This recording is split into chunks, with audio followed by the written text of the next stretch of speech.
Secretary Kristi Noem must resign or face impeachment.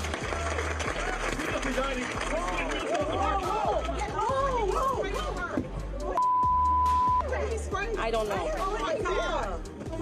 Oh my God, he sprayed something on her. I need a napkin to know nothing. President sprayed by a man there in the audience. It's not clear what the substance was, and Omar later said she was okay. The man, identified as 55-year-old Anthony Kazmierzik, was arrested. No word yet on motive, but as you heard, Omar had just called for the firing of DHS Secretary Kristi Noem. She had also called for ICE to be abolished. President Trump yesterday traveling to Iowa, saying he still backs Noem, even as he sent border czar Tom Homan to take over operations. Journalist Don Lemon taken into custody last night. This according to his attorney. Lemon was with dozens of anti-immigration and customs enforcement protesters as they rushed into a church in St. Paul, Minnesota earlier this month, interrupting a church service and leading to tense confrontations inside. Lemon has said he was there at the demonstration as a journalist and not as a protester. 3 other people have been charged in relation to that protest, but once again, Don Lemon, the journalist, has been taken into custody.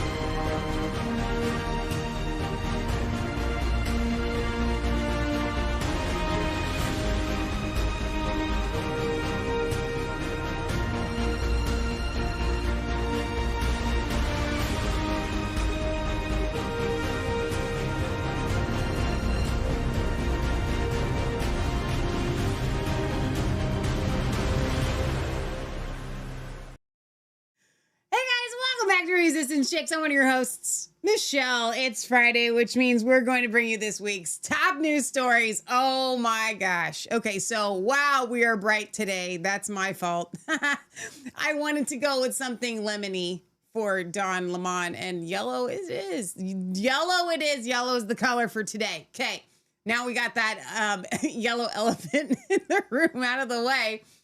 Don Lemon of formerly of CNN has been arrested. I think they kept him overnight. We're going to get into that tonight. But this is what I told Leah. I want to believe that these people arresting him are legit and for real, and that this is actually going to mean something.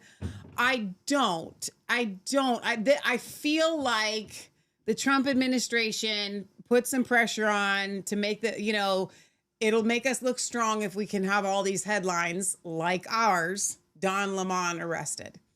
I really think that that's going to be the end of it. It's just kind of a slap on the wrist. And it also gives the left fodder for they're arresting journalists now, just like, we've done for years. But it's still a story. It's a headline, and we're going to talk about it.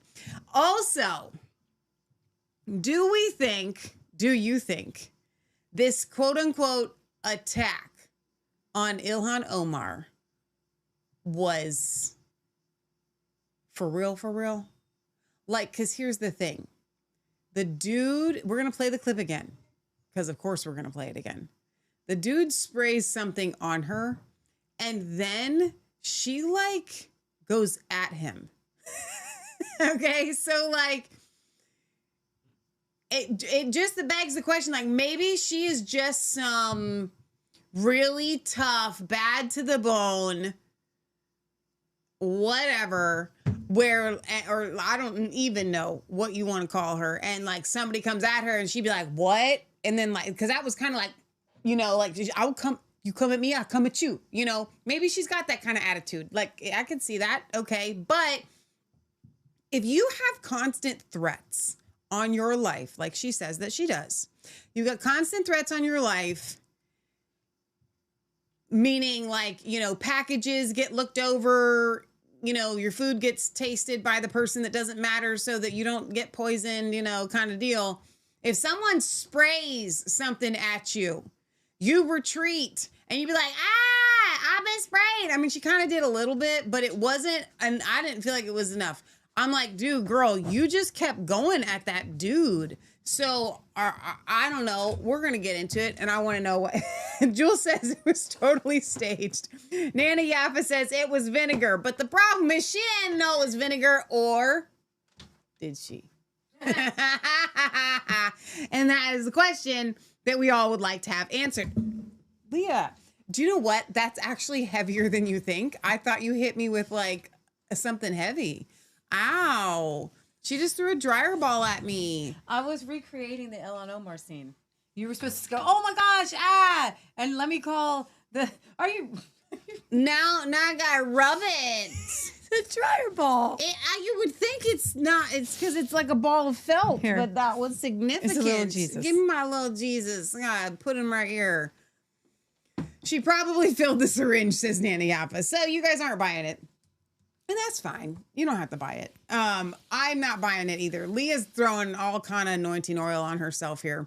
Shauna says it was staged. Steeler says faked. Nana says the real news is the riot going on in LA right now. Lemon is out. Okay, so I don't know anything about a riot in LA. Why am I 5 seconds behind you guys? I don't even know why you come to this show. What? We're supposed to bring you the news. That's our job. I mean, I know all about it.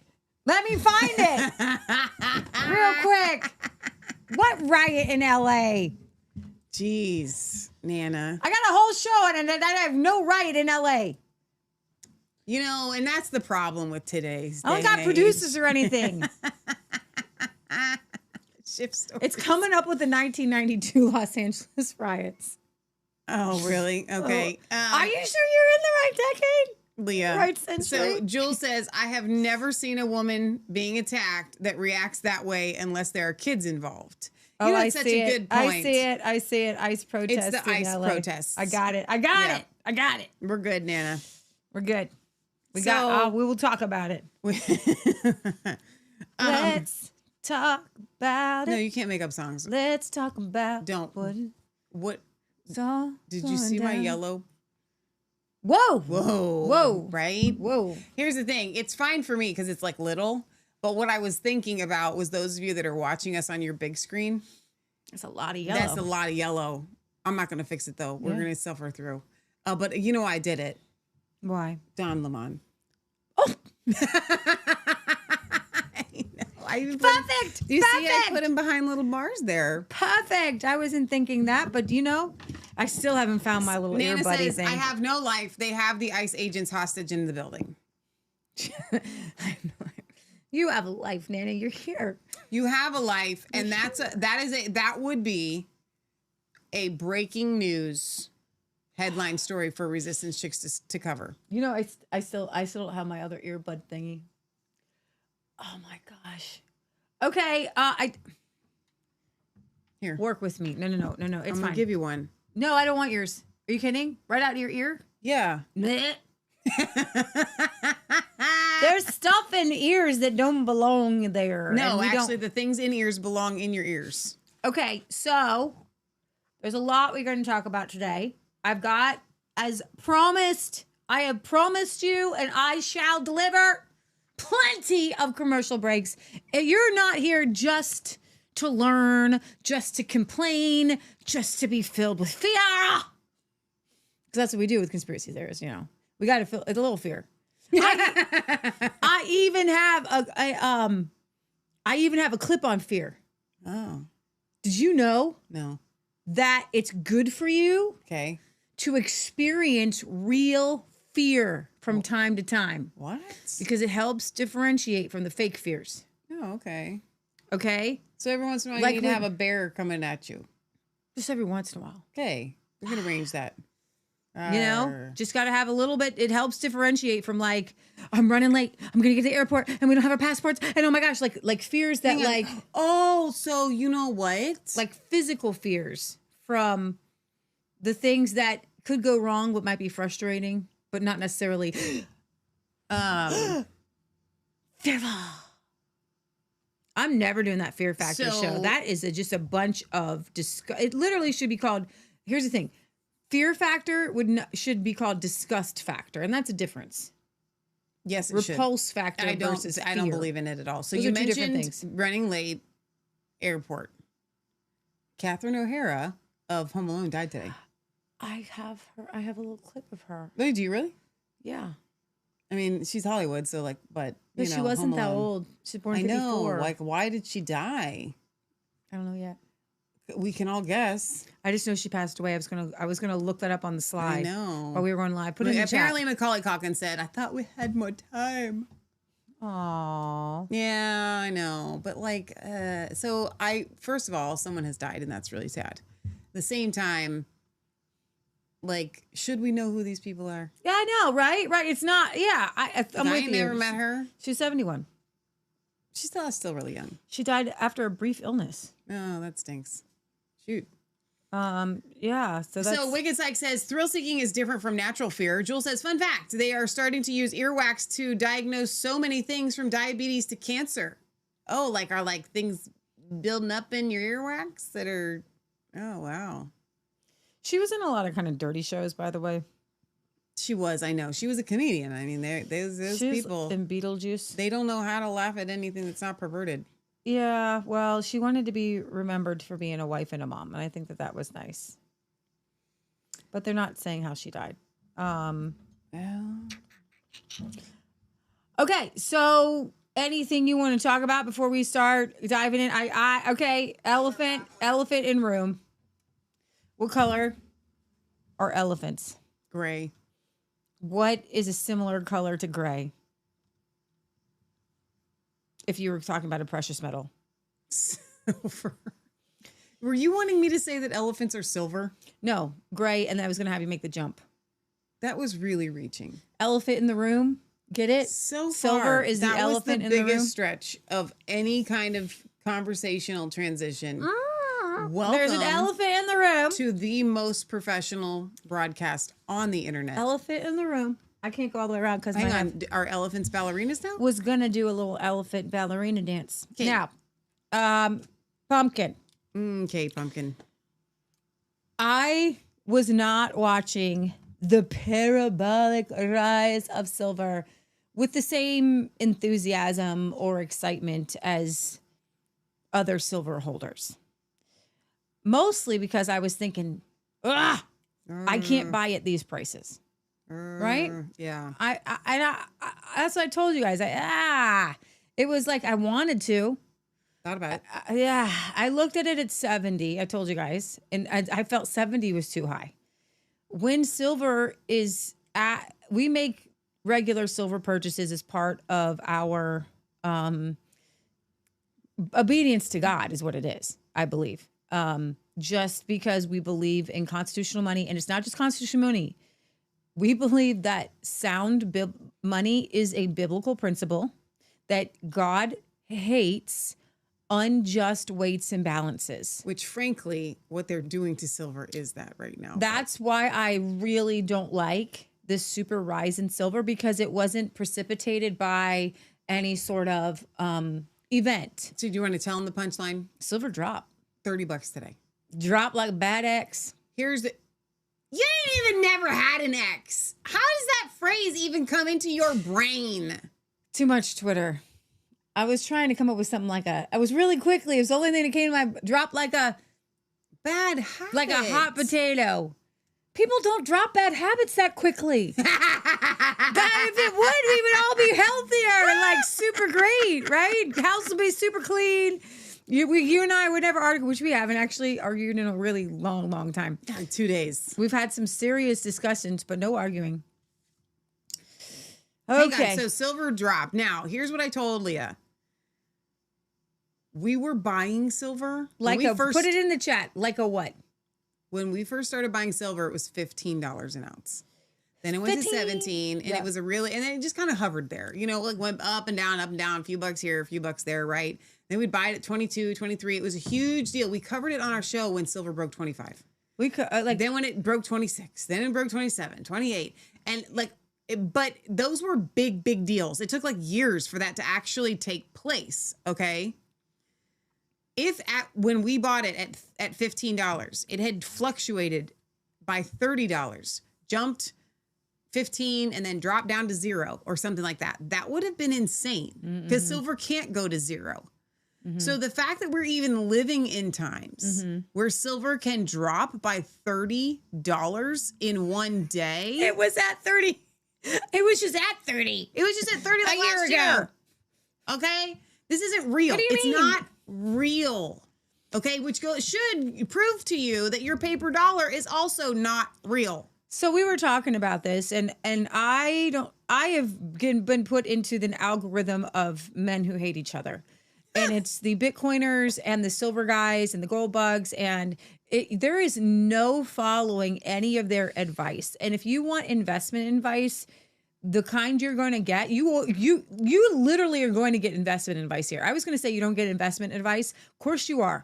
I've got a $600 grain mill. That thing is an investment. I'm advising you to buy one if you can, if you save up for it. Like that's totally. And guess what? I have made my money back in bread and things and whatever. Like I've totally made my money back since that puppy has been churning out bread for over 10 years. That thing's awesome. Okay. Really it's great. It's great.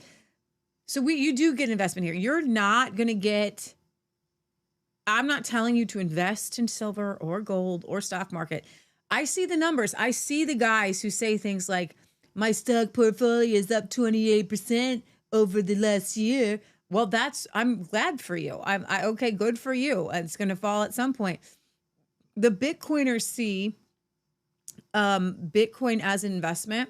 The difference between a silver person and a Bitcoiner is that Bitcoin is an MLM. Multi-level marketing. Bitcoiners make more money the more people buy Bitcoin, right? Because what happens is, watch this. There are a finite amount of Bitcoins. Every time they can get a new person in to buy Bitcoin, it splits and you're getting one more person under you, right? So then they are literally making money. All they have to do is do nothing but encourage you to buy Bitcoin. I, as a silver person, I don't need you to buy silver. I don't care. It doesn't make my silver, and quite frankly, it doesn't make my silver go up at all. Why you buying silver? It doesn't, because there are people who manipulate this market, and it doesn't matter if every single person in the entire country bought like 10 ounces of silver tomorrow, they would find a way, like today, slam it down. To slam it, okay? What you're seeing are a bunch of men, and I saw them all over Twitter. They were working and they're like, I am going to short silver. These are the people who buy SLV, which is a stock. It's okay. Paper. It's paper. It's not even paper. It's not a stock. It's not even paper. It's like a stock. I don't even know how to explain it. It's actually ether would have more value. So you can buy paper silver. You can actually ask for what they call delivery. Michelle, you can Google it for me. I think it's like 3,000 ounces or something to ask for delivery. It's called stand for delivery, yeah. And then you can actually get the silver in person, okay? But then here's the thing: if you hold SLV paper, it means nothing. 5,000. 5,000 ounces in order for them to drop off. Could you imagine? No, because they actually, when they do that, you don't get to pick the denomination. They're bringing the giants. Right? And then you got to pay for delivery. Okay. That's 5,000 ounces. But you can. And there are guys who do, by the way. There are men who do. People in government, big millionaires and billionaires, they do stand for delivery. They do. That shakes the market up a little bit. Now, 5,000 ounces isn't like, it's like 1,000 ounce. Don't they make those in bars? Are those 1,000 ounce bars? I don't know. You have to Google that. What are those? Because there's a 10 ounces that you get like this. Right. I don't know we what have those. I think those are the 100. I don't know what size those big bars are. We don't know because we don't have one. I know. The kilo bars or whatever. I think they're called kilo bars. Yeah, so that's 1,000 but I don't think ounces. they're 1,000 ounces though. Are they? The kilo is 1,000, dude. They are 1,000 ounce bars. It's only 5 of those bars. Well, it's a lot. But that's still a lot. Like, it's so much. Yeah, that's crazy. Somebody do the math. How many pounds that is? That's a lot. Divide that by 16. It's a kilo, dude. No, it's 1,000 ounces. How many pounds? Oh, that's great. Oh, you're right. It's a kilo. Yeah, you're right. So how many? So you divide it by 16. Somebody do 1,000 divided by 16. Real quick, my math people. Boom, boom, boom, boom, boom. How many pounds in 1,000 ounces? They're heavy. 62. Yeah, it's like almost a bag of concrete. Yeah. It's pretty heavy, dude. So I'm gonna explain it to you. Lucy, I will explain it to you. So, do you know what today is? Todd says, I just got an auto repair done today for silver. Next week, my mechanic and I are trading some steel and brass. Go get it, Todd. That's Todd, awesome. I'm really impressed. Like, that's what you need to be doing. So here's the thing. However, and here's, I don't know at what price that they negotiated, because that's the frustrating part of silver fluctuating like this. I want it to be steady so that I can make trades at a level that is fair. Yeah. For both people. Honest money, good, solid, honest money does not go up and down. So when I'm talking to the Bitcoiners, when I'm looking at silver and gold people, I don't want it to go up and down, because then its usefulness as money is deteriorated. Okay? Because somebody is going to get the short end of the stick. Either the person that, maybe you did your car repair for, what did you do it for? 113, 118, or 100? And some of the times we don't even have to do it in dollar amounts. You don't have to make the conversion of whatever silver is for that day. To me, it's just like, okay, I'm willing to do this job for this thing of silver. Like, I don't need to put a dollar bill, price on it for me personally. Right. But it's other people need to know kind of about what they can, we operate in a fiat system. $85 right now. So it's January 30th. Yep. It's the end of the month. Yep. The end of the week. Yep. That's, in a lot of men, probably some women too, but mostly just men, they shorted, meaning they bet lots and lots and lots and lots of money that silver would go down. Yep. And I don't know the mechanism on how this played out today. But what's very interesting is, the Asian guy that we've played a couple times, he put out a video, and the STG report, SGT, he's like, how in the world did he put out a video 23 hours ago saying that silver was going to be slammed to 85? Oh, wow. He made it to say, good morning. I know you're waking up to silver slammed to 85. He put it out last night? He put it out 23 hours ago.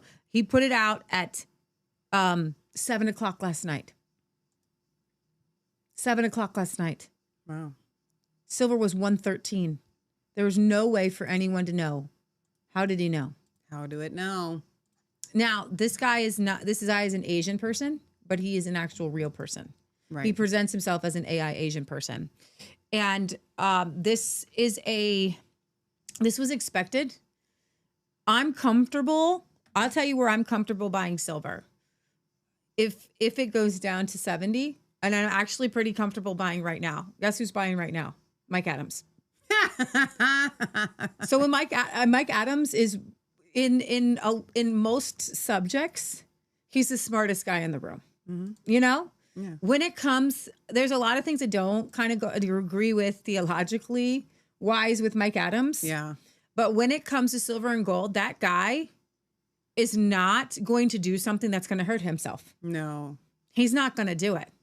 If he's buying silver at 85, it's because he was looking at the same numbers that we were looking at and saying, I'm choking at $100.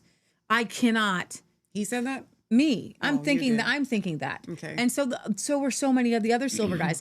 Other silver guys sold at the top.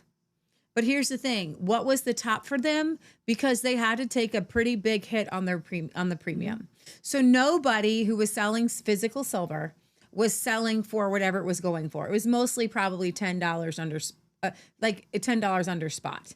is probably about where their spread was to sell to a dealer. So if you went away, some guys were saying, I sold at the top, probably sold at $100 an ounce. He's excited now, and he's buying some back because it's at 85. I don't have time to try to make $15 per coin. Mm-hmm. I don't have time for that. Yeah. I don't have time for that. And nobody,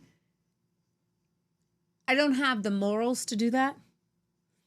We will sell our silver. We don't have a lot, by the way. But I will sell my silver when I need to. Mm-hmm.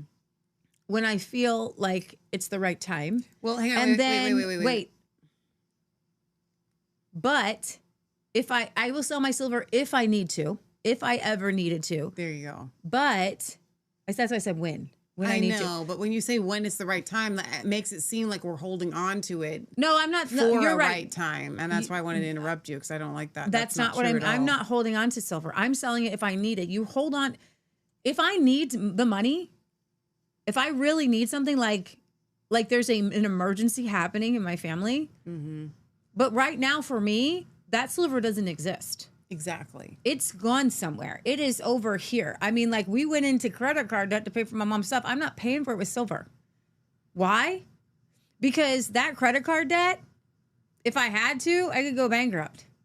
Okay? Like that. We're not doing No, that. but I'm just being honest to people, and I'm letting people understand how these things work. Okay. But that silver that we've kind of put aside for the end of the world is like my grain mill. Mm-hmm. I'm not going to sell my grain mill to pay off a credit card. It's there. Like I'm not going to put that on eBay. We did actually have a very large yard sale, and we sold a lot of stuff. Yeah. And we made a decent chunk trying to, and we sold, and we may have another yard sale. Those are the kind of things you sell the things you either don't need or you kind of don't need. Okay. If I were like my firewood, I can't sell that. I need it to be warm. Right. Right. So like, I'm not going to sell my canned goods. Right. So you have to make wise decisions. That silver for me is put aside. That is apocalyptic. That's for when the system crashes. That is for when I need to barter and to make exchanges. We can wrap this up quickly. Okay. It's wealth preservation. So if you have your dollars, don't save them in dollars. If you want to have any kind of savings, save them in silver. Okay, move on. Okay. All right. Well, let's play a little bit of this Asian guy. How do it know? Your screen this morning and looked at the silver chart, you saw a crime scene. You witnessed a financial assassination in real time. The kind of price action that doesn't happen by accident. The kind of violence that requires coordination, planning, and billions of dollars in leverage. At exactly 8:17 and 42 seconds a.m. Eastern Time, the COMEX spot price for silver dropped like a stone. Not a gentle decline, not a market correction. A vertical cliff. From $92.50 to $85 in 17 minutes. 17 minutes. That is a $7.50 collapse on a commodity that the entire world needs for solar panels, electronics, weapon systems, and monetary reserves. And you are supposed to believe this is normal. You are supposed to believe this is just supply and demand working efficiently. But here is the problem. Here is the smoking gun that they cannot explain away. While the COMEX chart was painting that beautiful red candle that Bloomberg is celebrating right now, while the talking heads on CNBC were saying silver crashes on strong dollar, something else was happening in the real world, something they are not showing you on television. I went to appmex.com at 8:19 a.m., 2 minutes after the crash started. I wanted to see if I could buy silver at $85. You know what the cheapest American silver eagle cost? $190. Not $85. Now pause not that. $90. I have not seen those prices. Asian guy, you can close them out. Asian guy I don't know where he came up with those numbers. That would have been probably the price at the U.S. Mint, but that was not a price at SD Bullion, and it's not a price at SD Bullion right now. So his prediction man did not predict that one correctly, but he did predict the fall almost to the dollar. I'm going to read from Owen Benjamin. My major in college was World War II history. Totalitarian takeover has been an interest of mine forever. So silver just went down 25% in the free market West, while in Shanghai it goes up. In business, there's something called arbitrage, where the gap would immediately be filled with trade. It's basically free money. This didn't happen. So what we most likely just saw is economic bifurcation. The grabblers that own the politicians just saw their imminent collapse. So they are now just going to price fix. What happens next? If it works, then a massive black market opens up and America becomes Soviet Russia.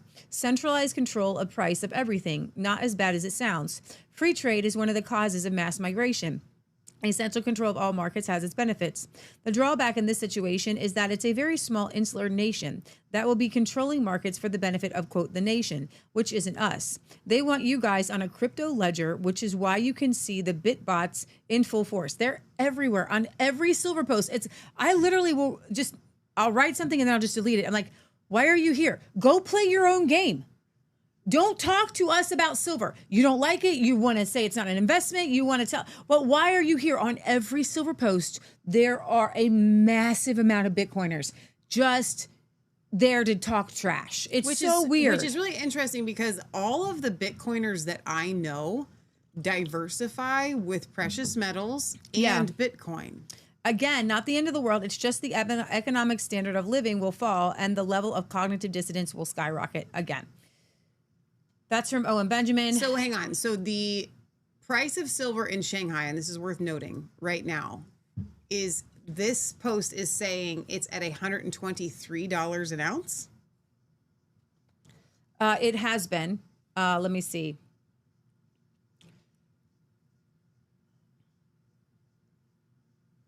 So it went down too. No, it's it is. The price of silver in Shanghai is approximately $121 to $124, which is a significant premium over the Western spot price. There you go. This is the price of silver. So I don't think that the price of silver actually went down at all. I think that the Shanghai price is the actual price of silver right now. The Shanghai price is the price. The Shanghai price is the price. That's what China itself is buying at. Yeah. The guys over here in the United States, they're buying millions and millions in shorts. Millions in shorts. They wear no pants. They don't go long, they go short. Okay? SGT says this is blanking comical, and platinum is down $500 an ounce too. In a single day, did the U.S. debt suddenly vanish? This system is an absolute joke run by racketeering criminal banks. A lot of these silver guys, they are taking this personally. And they should. And we take it personally. I take it personally every day. Every day I know that Jamie Dimon at Chase Bank and all these other bankers, they're waking up every day. They know they have the power.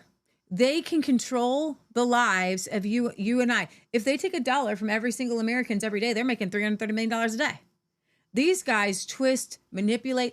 And remember, we did a whole episode either last week or the week before where we talked about how people at JP Morgan and other banks have already and are in jail for a very specific manipulation of silver. Mm-hmm. What some of the other guys are saying, I can't believe this. I can't believe there's no accountability.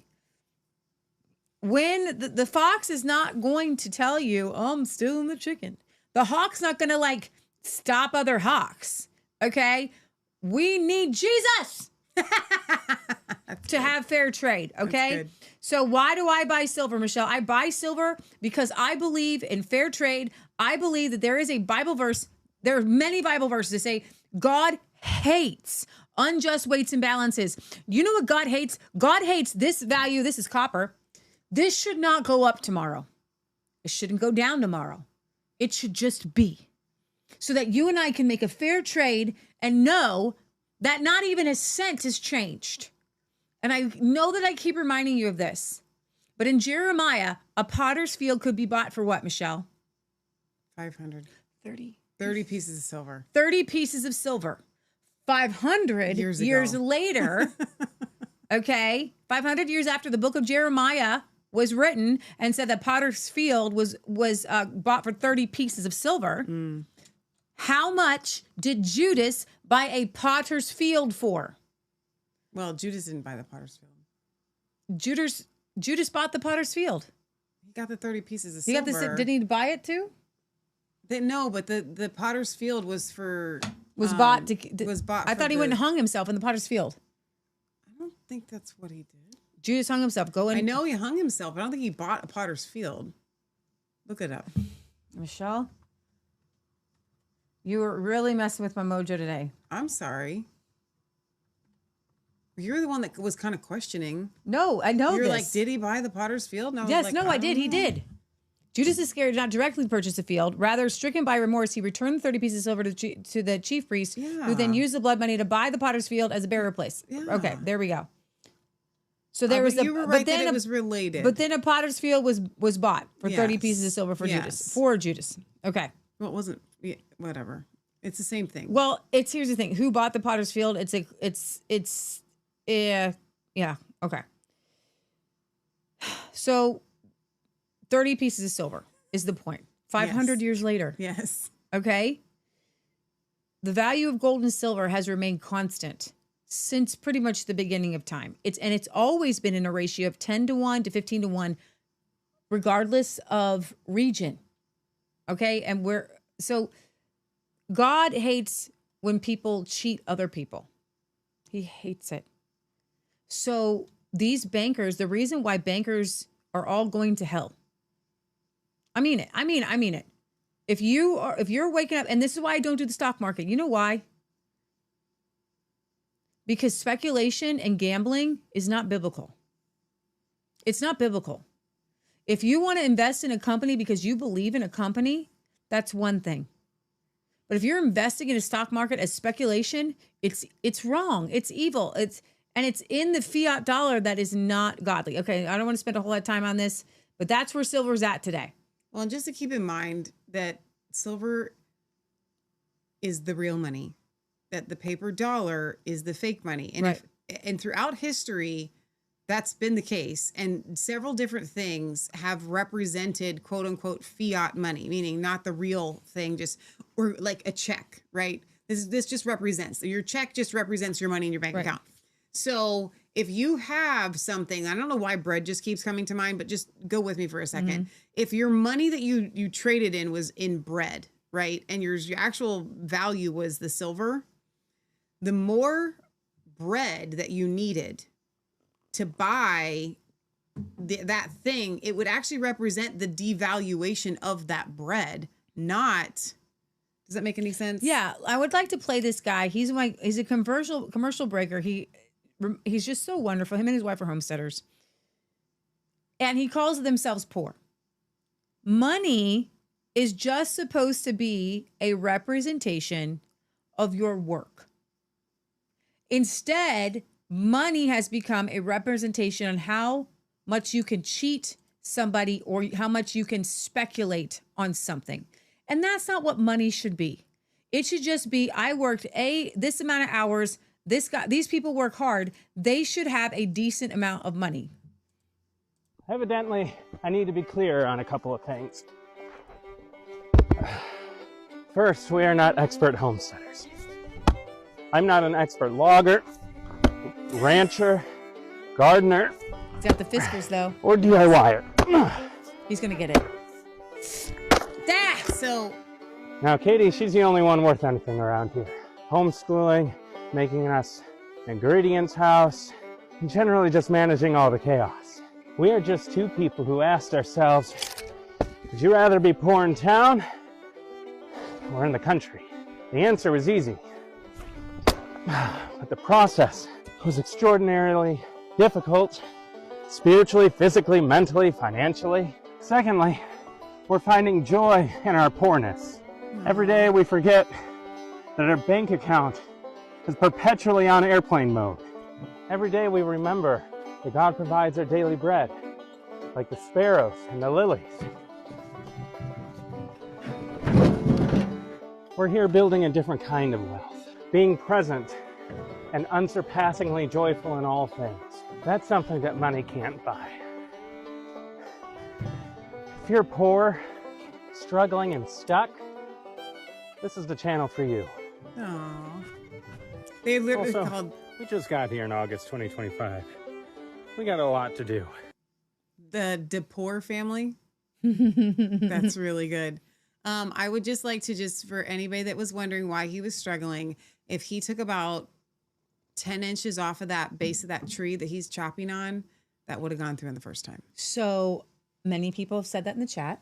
Oh, really? in the comments. Okay. And other people were like, he's still learning. Yeah, I know. I And wanted everybody do else you to know know. how much we learned? And other people were like, he needs a maul for the bigger pieces. Yeah, no, because it split. It was, I think, a matter of leverage. Mm-hmm. But I think it's awesome. I loved the whole thing about it. That's so cool. I love it. The whole thing about it. So that to me is real wealth. Yeah, 100%. And he's building up real wealth. Yeah, that's good. Okay, so all eyes were on Minnesota this week. So much so that our dear old friend Horatio, our UK correspondent, our second one, Yeah. made you a accidental call on WhatsApp. He did, actually. That was so funny. And so you ended up talking to him for like an hour and a half, almost 2 hours. Yeah. And I was in on the conversation a little bit. And I thought it was hilarious that he knew things about Ilhan Omar and Minnesota that I did not know. Yeah. And he's like, did you see that? He didn't say it like that. How would he have said it? I cannot do Yorkshire. I've tried, and it's the worst. He has a lilt. How do you know? It's like No. it's like It's more Scottish. You know what it is? If you want to do it, you just need to speak Scottish with an American accent. Do it. That's Can you talk about Ilhan Omar in Minnesota? no, I cannot, because all I think of when I think of Minnesota is my northern accent. I can't do Yorkshire. I'm telling you, I anyways. fail at it. Do you know what the actors in Hollywood say? It is literally the hardest accent to learn as an actor. The hardest. Full stop. Nobody can do it. So you can't ask me to come on here and do it. Well, you've listened to it enough. And I think that every time that I talk to him, You really can. You're really good at it. I'm not going to be good at it. No. Well, he knew all about Ilhan Omar, and he was the one that said, "Don't you think it was like a hoax?" And I'm like, "Well, let me take a look at it." And I've taken a look at it, and I want to hear what you guys we have to play it first. have to think about it. Michelle, can you Which one do you want to play? Can you play the YouTube I sent you from Fox News? Otherwise, I'll bring it up because it's I can just bring it up. yeah. Well, I don't know if I played it on. Well, I would have. Okay. Well, she had a profanity laced tirade afterwards. Yeah. And I'm pretty sure Fox News is going to bleep it out. The protests and what lawmakers are saying today as both sides, Doug, try to de-escalate the situation. Carly and Todd, good morning. President Trump hoping to turn down the temperature now in Minneapolis. But if anything, this battle over immigration enforcement may be getting more heated. Take a look at what happened last night at a town hall event there with Democratic Congresswoman Ilhan Omar. DHS Secretary Kristi Noem must resign or face impeachment.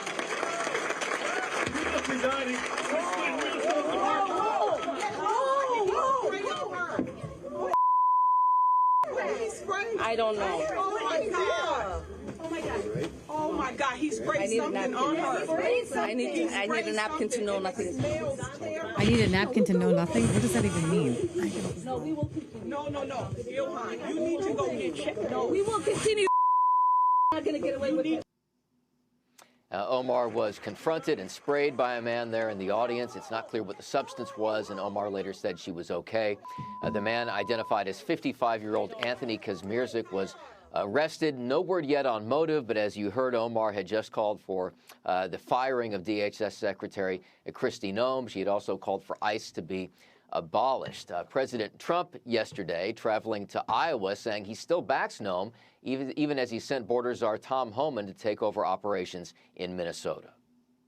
With the shift in Minneapolis and Tom Homan going to Minnesota, do you still have confidence in DHS Secretary Kristi Noem? You brought up the success at the border. Look, you do. She was there with the border.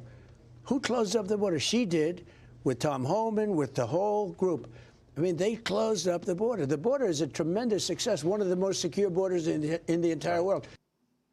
Now, as for the attack on Omar, here's what U.S. Capitol Police are saying. A man is in custody after he decided to assault a member of Congress, an unacceptable decision that will be met with swift justice. We are now working with our federal partners to see this man faces the most serious charges possible to deter this kind of violence in our society. And Capitol Police, by the way, they say that threats against lawmakers rose by about 50% last year. Todd and Carla. Trending in the absolute wrong direction. Doug Lazader live for us in Washington. Doug, Okay, thanks. so if you bring up the Zero Hedge article, and you can have some comments. I think we have some comments popping up over there on Instagram. I want you to see just real quick again. So he gets up and she goes after him and kind of raises her fist like she's going to punch him. Like right there. Did you see that? Mm-hmm. Like, I'm so confused. You got sprayed and you go after him like with your fist in the air. What? That's what I don't understand. Nothing about that makes any sense. Well, and there's this other clip where she looks like she's glancing right at the guy, like to give him a. It's a Zero Hedge. It's already up. Oh, it's over here. It's I like thought I had it up already. It's fifth from the left. Fifth from the right. There it is. I got it. It looks like she glances at him, and kind of gives him a little bit of a nod, like just a little bit. That's not the one. Oh, it's not? Okay. No. Hang on, I'll get there. Not Keep there. going back up. Up. Look directly. down. Here it is. Yeah. Right here. Well, that's different. Go Abolishment ahead. of the agency. ICE could not be reformed. It cannot be rehabilitated. He's in the We front must row, the big abolish guy. ICE for good.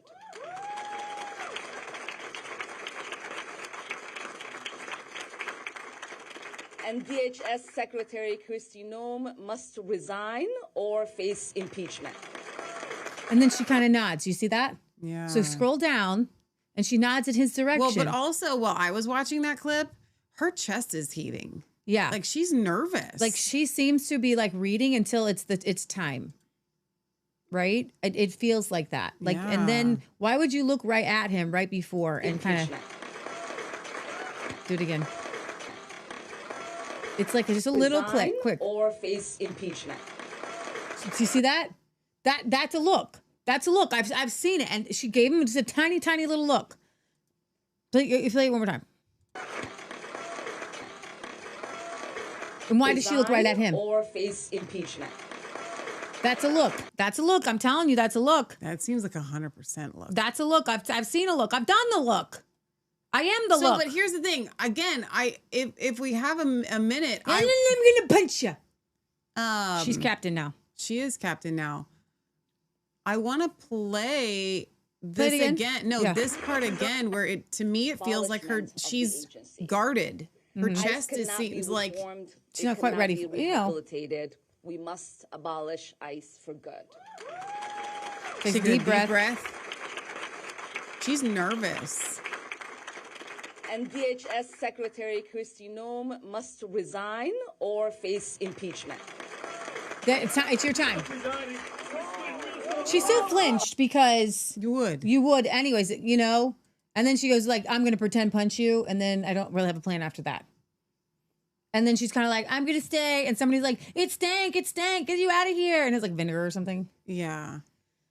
Okay, so scroll down to the next video. Steve Forbes, chairman and editor-in-chief of Forbes, says Ilhan Omar and her husband are running a money laundering operation. Okay, that was far-left Congresswoman Ilhan Omar claiming the Justice Department and Congress probing her sudden skyrocketing wealth to $30 million in just 1 year, that they have a problem with her living the American dream. You heard her say the goddamn United States of America. We've got new questions on where she and her husband got all that money. Joining us now, Forbes media chair, editor-in-chief Steve Forbes. Steve, new information coming in, and Forbes magazine, your magazine, has reported this too, that the state of Delaware and Washington, D.C. canceled the registrations for Omar's husband's investment firm, Rose Lake, for not paying its back taxes. We saw it owed more than $400,000 to Delaware and nearly $1,800 to D.C. She's claiming it's worth $25 million from less than $1,000 a year before. How can his investment firm not afford to pay taxes? It's supposedly worth an estimated $75 million to $150 million.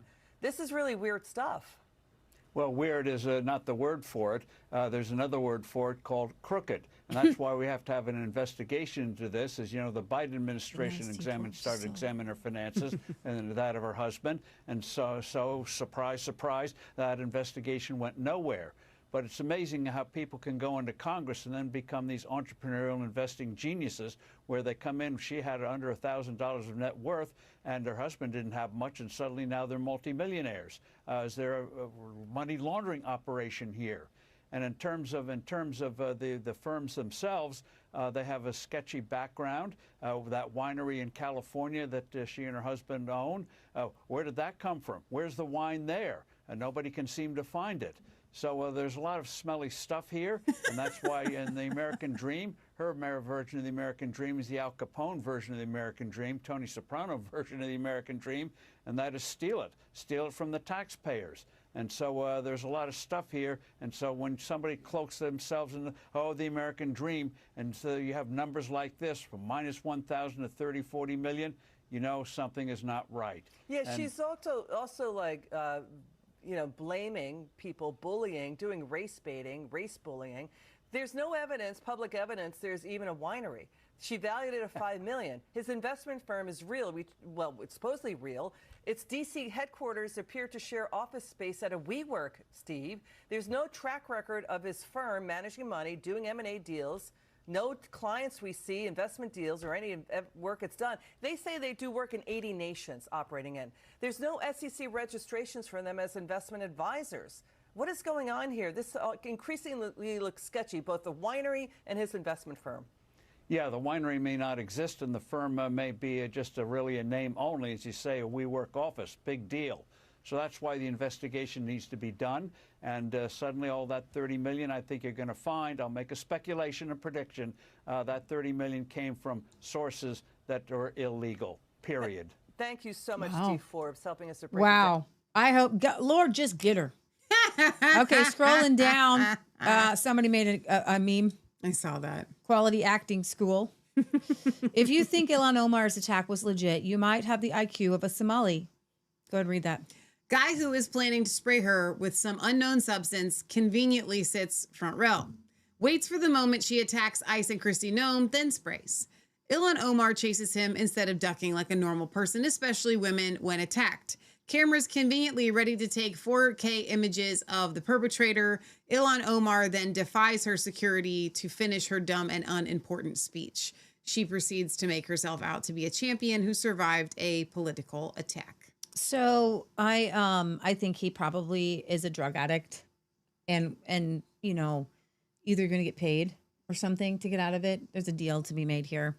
Go ahead, read that. Dear Ilhan Omar, I spoke with Poison Control. Their instructions were very clear, and you did not follow any of them. They said, if you are sprayed with an unknown substance, get to fresh air immediately. Do not touch your face. Remove contaminated clothing. Rinse skin and eyes with running water for 15 minutes. Wash with soap and water. Seek medical attention right away. Call Poison Control for guidance. You didn't do anything on this list, this person says, and this was Terrence Williams, he's the chicken guy, because it was all staged. Yeah, so she said, I have dignity, so I finished my speech, and everybody's saying you don't have dignity if you married your brother. So most people are saying you can just kind of scroll down. That they're saying that it was staged. Now, people are making an homage to bananas and rice. Oh, because of the one lady. Yeah. In an effort to crack down on violent rioters in Minneapolis, Minnesota, federal authorities have arrested 16 people identified as alleged participants who assaulted ICE agents in order to obstruct them from carrying out deportation arrests. One of the suspects was Nasara Ahmed, who was 23 years old in Minnesota, who rose to national notoriety after remarks she made during a January 21st news conference. You can play this, comparing Somali American identity to a cultural mix she described as bananas and rice. I will carry for the rest of my life. Turn it up. Oh. And I am proud. I don't hear anything. You only have one earbud. I know, but I can't hear my left ear. Well then, I'm then proud turn to me up. say that I stood up for what is right, and many people are saying, including my family and friends, that I will go down in history, and I will carry this on my shoulders, and I will carry it even though I am fearful. I am a bit anxious. I'm going to admit that I didn't expect this to happen, but here I am speaking in front of everyone, and there's cameras recording me. Hi, everyone who's watching me right now. I can't listen to any more of Yeah, her. my name is Nagra. But you didn't play the bananas and rice part. It's 22 minutes. I don't know where to get to it. I don't know where the I bananas know. You and can turn rice. me It's back really down. embarrassing. Whatever it is, it's No, humiliating. have you seen it? Have you actually seen it? Because it is No. really embarrassing. I watched it, and she was like trying to say that Somalians that want to be part of America are essentially, it may be weird to eat bananas and rice, but like it's still a good thing. And so my question is, and I did not research this. Here we go. Are bananas and rice a Somalian food? Okay, we can. Oh, I need to do resistance checks. Church. Well, I'm sure I could find it on YouTube myself. Put in bananas and rice. What are you doing? It's bananas and rice. Who else is eating banana? Is That's it what rice I- pudding no, and but see, banana I pudding in one need- thing? I need an explanation. Maybe it's just the last thing that could come out. First thing that could come out of her mind. I don't even know how to spell bananas. Just put it. It'll fix it for you. If it No, fixes, I think I got YouTube it right. fixes stupid. I ended up with it right. Okay, here.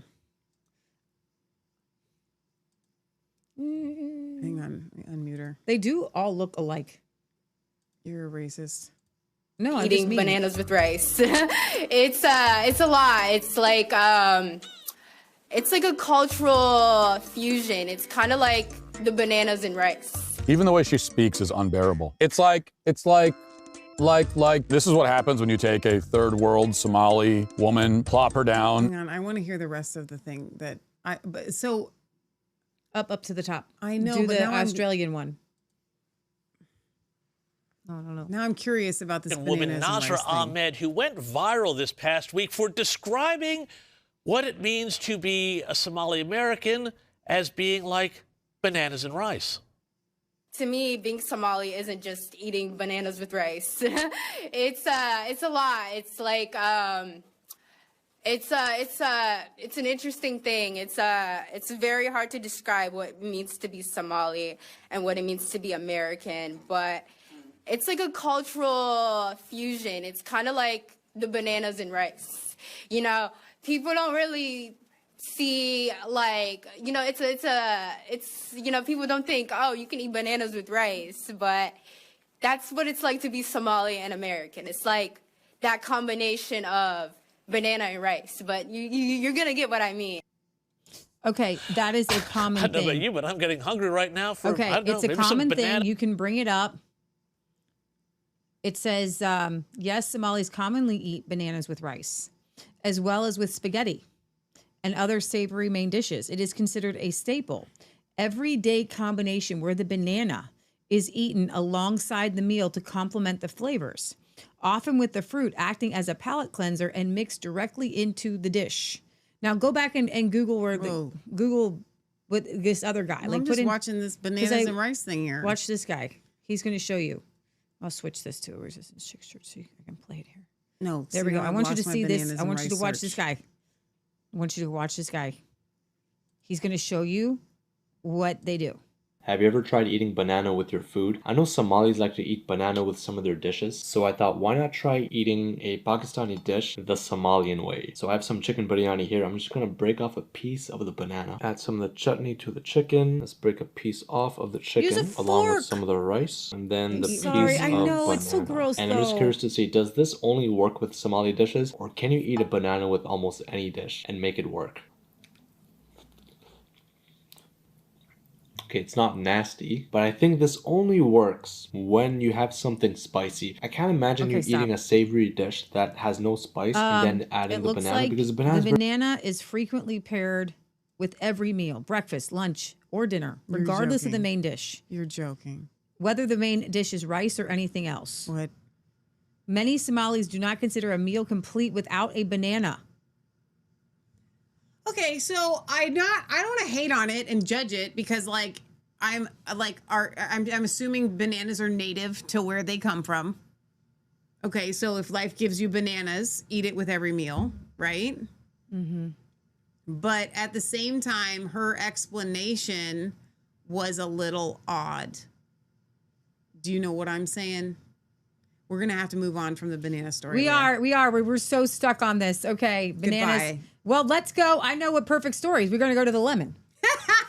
We're going to go to the lemon. We went to the, and here's the thing. You are perfectly colored for both bananas and lemons today. Isn't that amazing? If you guys didn't know, Michelle, look at the, you're surrounded by yellow right now. Yeah. I can't see it, but can you feel it? I feel it. It's yellow day.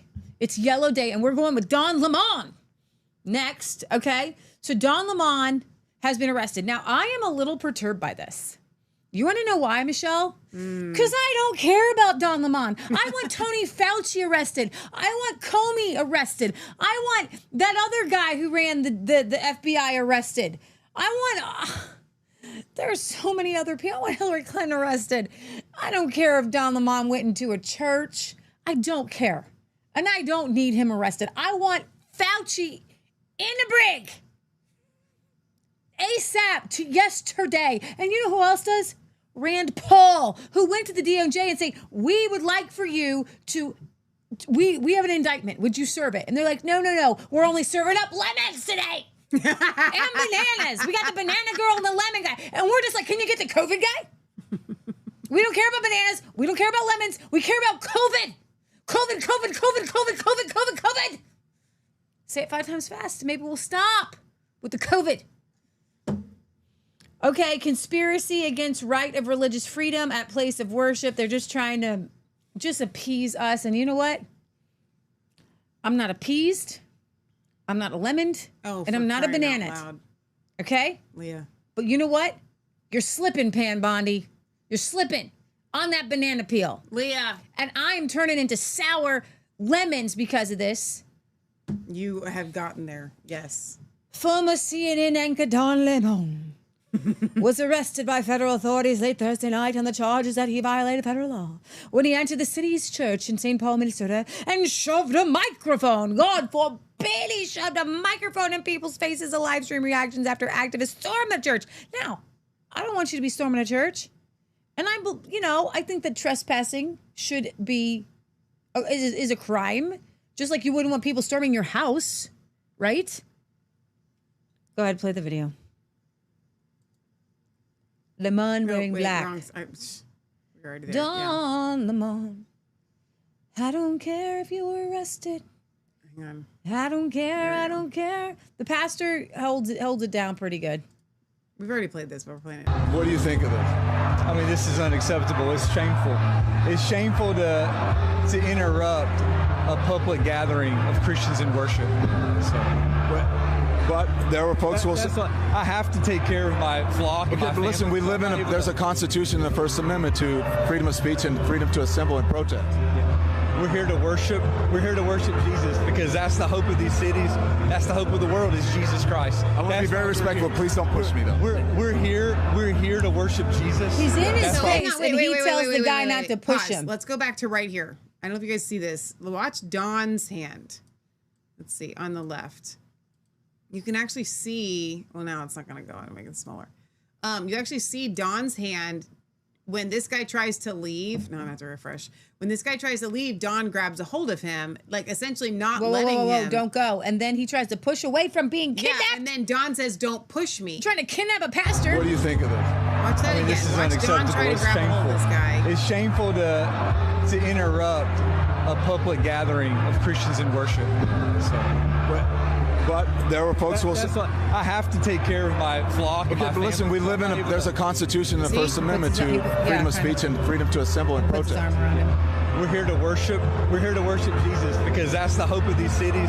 That's the hope of the world is Jesus Christ. I want to be very respectful. Please don't push me, though. We're here to worship Jesus. Wait. And then he goes right into his space. He says, please don't push me as I get into your space. Mm-hmm. So he acts like a victim because this guy is trying to keep distance. Please don't push me, Michelle. Right. Like, I'm in your face, man. That's rude. And I have a right to push you away from my circle. Okay. That's why we're here. That's what we're about. Did you think Jesus would be understanding and we're about love these folks? We're about spreading the love of Jesus. But did you try to talk to them as a Christian? No one is willing to talk. Okay. I have to take care of my church and my family, so I asked that you actually would also leave this building. You don't want us to chronicle what happened? Unless you're here to worship. I'm always worship. I'm a Christian. We're here to we're here to worship. Liar. We're here to Your pants worship. just caught on Thank you fire, very son. much. You burning in hell. You burning. You burn. You know where liars go? They go to a bad place. Scroll down, and you can see the people just coming in. And why did they do this? Because the pastor was supporting. So you can see the protesters here and the ICE arrests gathered over here. They're in the middle of the church. But you know what? In the beginning of the These church members are like, I ain't leaving. I ain't scared. And, I'm going to record you. These are Stood patriots up and said her at this piece, church, okay? And then the protesters surrounded her. But this is a clandestine mission. I think they found out according to them, this is according to Operation Pull Up, that one of the pastors here is a member of ICE. And so here we go. Don Lemon is claiming in his live stream that the pastors here are a member of ICE. That's what he just said in his video. I thought they were supporting ICE. It says a member of. So I'm literally, it's hard to hear what Don is saying because of the shouting, but that's what I just heard him say. So, I mean, I don't know. Member of ICE. And so he just says a member of ICE. Yes, reports as of January 2026 indicate that David Easterwood, listed as a pastor at the city's church in St. Paul, Minnesota, is the same individual identified in court filings as the acting field office director of ICE. There we go. I got a job to do, and I'm a pastor. Okay, so But it doesn't really matter. This idea that they're still trying to go into the place of worship, like go to the guy's house if you want to protest. That's his job. That's his job. The Minnesota Wisconsin Baptist Convention, with which city's church is affiliated, condemned the protest. The pastor's personal information appears to match that of David Eastwood, identified in court filings as the acting director of ICE, the ICE St. Paul office. That's him. Yep. There you go. So what do you guys think? I find arresting Don Lemon frivolous, a waste of time, a waste of media. Like this, here's what I would like to know. Why aren't we hearing more about arresting anybody that organized it? And hopefully they did, but that would be, to me, more of a news story. Like we arrested those that were involved. The fact that Don Lemon was there, I don't know how long they had been protesting. It's obviously planned and coordinated. That's what I'm saying. So arresting him as being part of it makes sense in a way, because he could not have really been there unless he had known about it ahead of time. That being said, I still feel like this is the arrest of Don Lemon is essentially give us Barabbas. You know, it's not even, it's a joke. It just feels like a joke. Okay, so after that protest came another ICE killing of a protester. Yeah. And if you bring up this Zero Hedge article, it's the first one. He's an ICU nurse named Alex Peretti in Minneapolis, was shot last Saturday. And the incident resulted in 2 federal agents involved in the shooting being placed on leave, and the ouster of the U.S. Border Patrol chief, Gregory Bovino, as the face of the Trump administration's mass deportation drive. So I've seen so many people saying on the right, saying enough is enough and we don't want innocent people dead. And I'm like, the left pushes these people to do these crazy things that put these ICE agents into a very precarious situation. You have... so essentially you're saying succumb to the mob. Yeah, so I want to play a video for you. There is... new footage that appears to show Peretti armed and spitting at ICE agents before he smashes the taillights of their black SUV during a wild confrontation roughly a week before his death. Okay, this video is verified by the BBC, captures what appears to be Peretti screaming at federal agents while they were driving away during a January 13th protest. As their SUV leaves, he kicks the taillight, breaking it, causing the agents to exit the vehicle and tackle him to the ground. And then he also has a gun in the back of his pants at that So time. you can scroll down, play the next one. Actually, it's a little bit easier to see.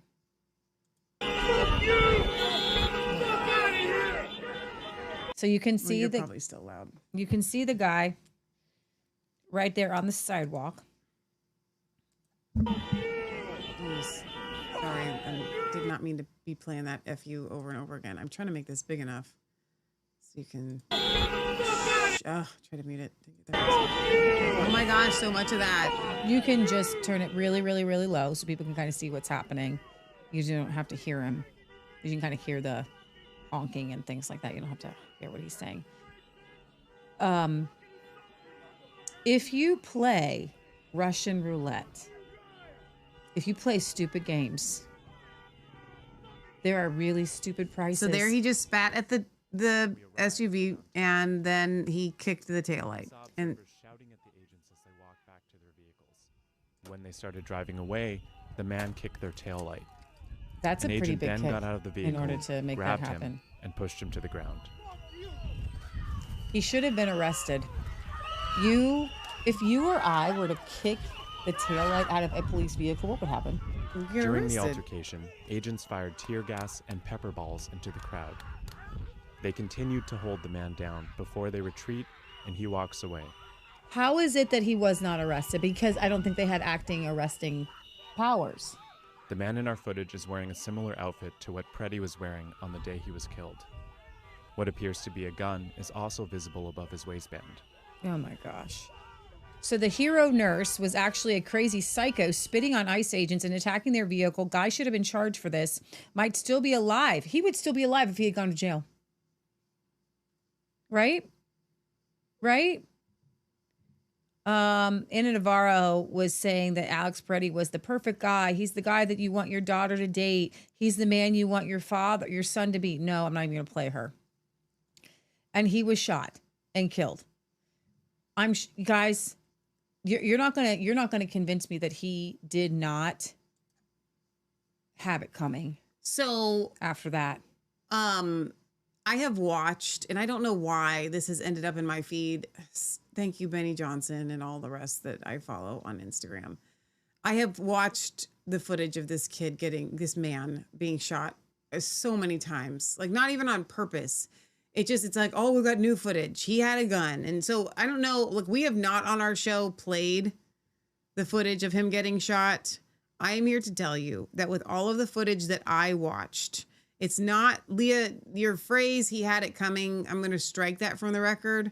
That's not what she meant to say. He called it onto himself. No, it's not even that. It's not even that. He literally was posing a real threat at the time that he was shot. Like the footage that I have seen shows a gun being retrieved from the middle of the pylon ball, okay, by an agent. I believe that was clearly this guy had a gun. I believe that was his gun. So I am not convinced. He did have a gun. He did bring it. That's what Kash Patel had said. Right. But in the beginning, they didn't think that he did. Okay. In the very beginning. Right. So he had the gun. Yeah. So what I'm saying is. But you should be allowed to bring a gun to a protest. This is a Second Amendment country. I think that he was posing a legitimate physical threat the way that I have viewed the footage. Yes. Okay. Yes. At that point, he wasn't just randomly shot. Yes. This is ridiculous. Here's the thing. You don't get to bring a weapon to a protest if you have intentions to do harm. And he had intentions to do harm based upon, do you know that they take your weapons away when you commit certain crimes? Because you're a danger. A Second Amendment right is a Second Amendment right, but you lose that right, just like you lose a right to free speech and get put in jail if you have committed a crime. And when you attack ICE agents for doing their job, you lose your rights. You don't have them anymore because you have relinquished them. These ICE agents wouldn't, at least in the footage that I saw, I do not believe that they would have just randomly shot him. No, I don't think so either. They, in that They had to altercation, believe that they had to feel that there was an imminent danger threat to their own life. And that is why they shot him. Full stop. There is a vehemence that is being encouraged by every governmental agency in Minnesota. Right. Michelle, will you bring up this Zero Hedge article with contributor Scott Jennings unloading on Democrats during a heated panel exposing their failure to denounce the Philadelphia District Attorney Larry Krasner's inflammatory threats against federal ICE agents informing immigration law. Nana says, I saw it happen live. He was reaching for the gun when they shot him. I'm sorry if I didn't make that clear. That's what I meant when I said they feel like they felt an imminent threat because I'm saying. Well, that's what I meant when he had it coming. You have it coming. If you are standing in front of a guy with a gun, this is a duel. So somebody's going to shoot. Yeah. If we have to hunt you down the way they hunted down Nazis for decades, we will find your identities. We will find you. We will achieve justice. What does that it's even highly mean? Inappropriate. No prosecutor in America should be doing that, let alone yelling at and about law enforcement officers. Look, this debate, there's a lot of words and a lot of talking around it. We have existing federal immigration law. We have law enforcement agencies, duly sworn officers that have been ordered by the president to go out and enforce those laws. That's really all the debate is about here. And in most jurisdictions, these laws are being enforced quite amicably. There are no incidents. Transfers are happening. People are being deported that have a reason to be deported. It's just in this specific jurisdiction, people have decided that federal immigration law shouldn't apply. And now you have sort of radical Democrats around the country ramping this up even further by claiming that they're going to hunt down federal law enforcement officers as though they were Nazis. You have Eric Swalwell in California promising a reign of terror if he becomes governor against anybody who's ever worked for ICE. I mean, This kind of division and this kind of threat against people who basically signed up to enforce the law and do public service, it's outrageous. And any Democrat ought to be able to sit here and say, this is way over the line. Yeah. That wasn't an unleash like I had hoped. Yeah. What was he? Who was this guy in Philadelphia District Attorney saying we will hunt you down like we do Nazis?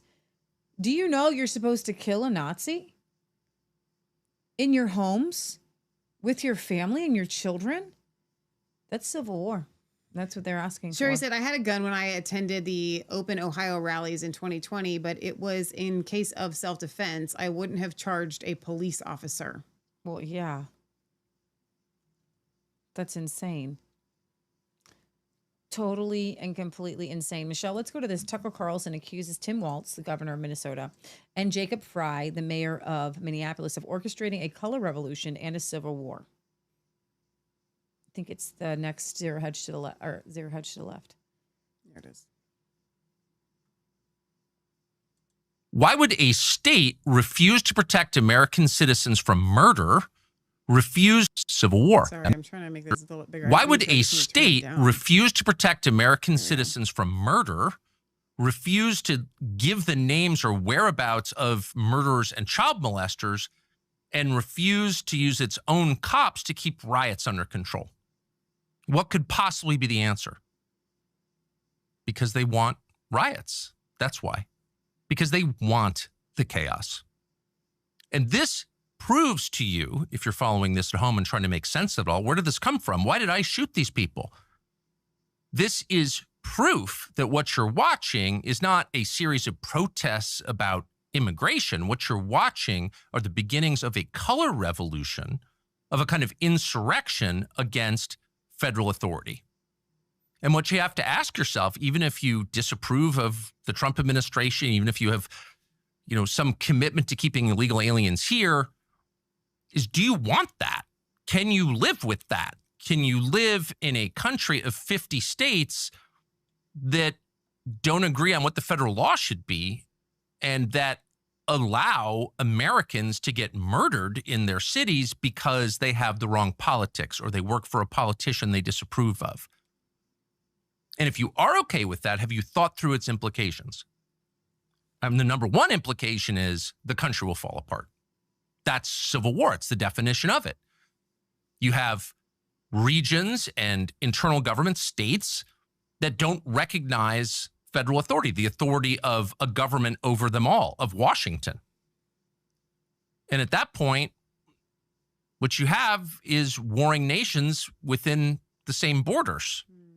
And then you have widespread violence. Then you have killing at scale. Then you have civil war. So I think that I'm going to throw you guys a little bit of a twist here. And just real quick, I'm going to give you my thought.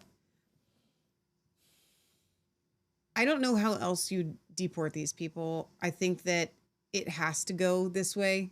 I don't know that there are better ways of deporting these people because they're not going to leave unless you go get them. That being said, I'm also not convinced that this type of large event does not benefit both sides. You know what I mean? And so even though like one could say, well, it doesn't benefit us if ICE agents are shooting these guys, I'm still not convinced.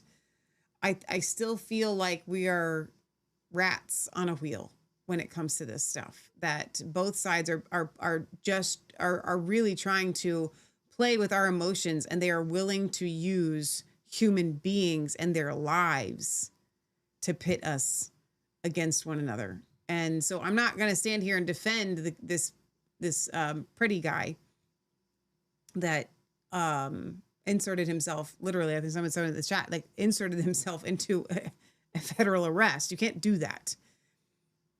At the same time, this all just seems, I don't know, eerily convenient for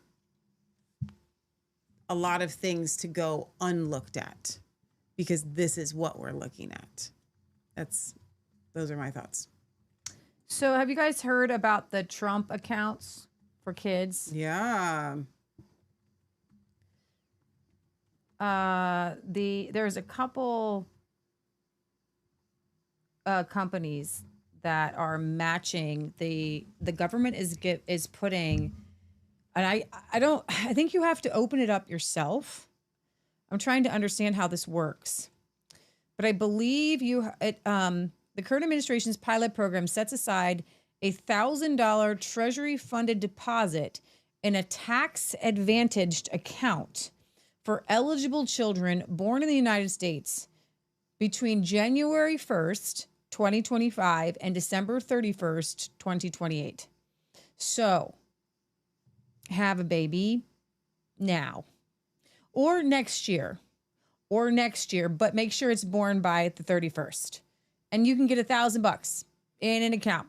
And then if you're employed by JP Morgan or any of these other wicked bankers, they will be matching those contributions with another $1,000. BlackRock is going to do this. BNI, Charles Schwab, Robinhood, SoFi, and even Steak and Shake. They will be adding and matching. You can add a $5,000 into these accounts. And it looks like tax-free usage, similar to other tax-advantaged savings, using the funds for qualified purposes. You can then only get them out for education or buying a home. And I don't know exactly if there will be any taxes on that at all. I'm not exactly sure. So my understanding is also that Erica Kirk has said that TPUSA is also going to match that. Wow. What I find very interesting about that is TPUSA has that much money. So these are retirement accounts. They're meant to be accessed tax-free at 60, after like 60 or something. If you want to pull them out without the 10% early withdrawal penalty, it can only be used for colleges. And here's the thing. Colleges are about this. Because then you're going to think to yourself, well, I have this money. Maybe I'll use it on college rather than say It's a not that trade much money. school or something like that. A first-time home purchase up to $10,000. What they're saying and what the market, what they're saying is that $1,000 in seed money at birth can increase to $500,000 with average returns and $1 million in strong markets by the time people Families are may deposit 60 years old. up to $5,000 into each account each year. So what I believe this is a push to get children into the beast system, the stock market system.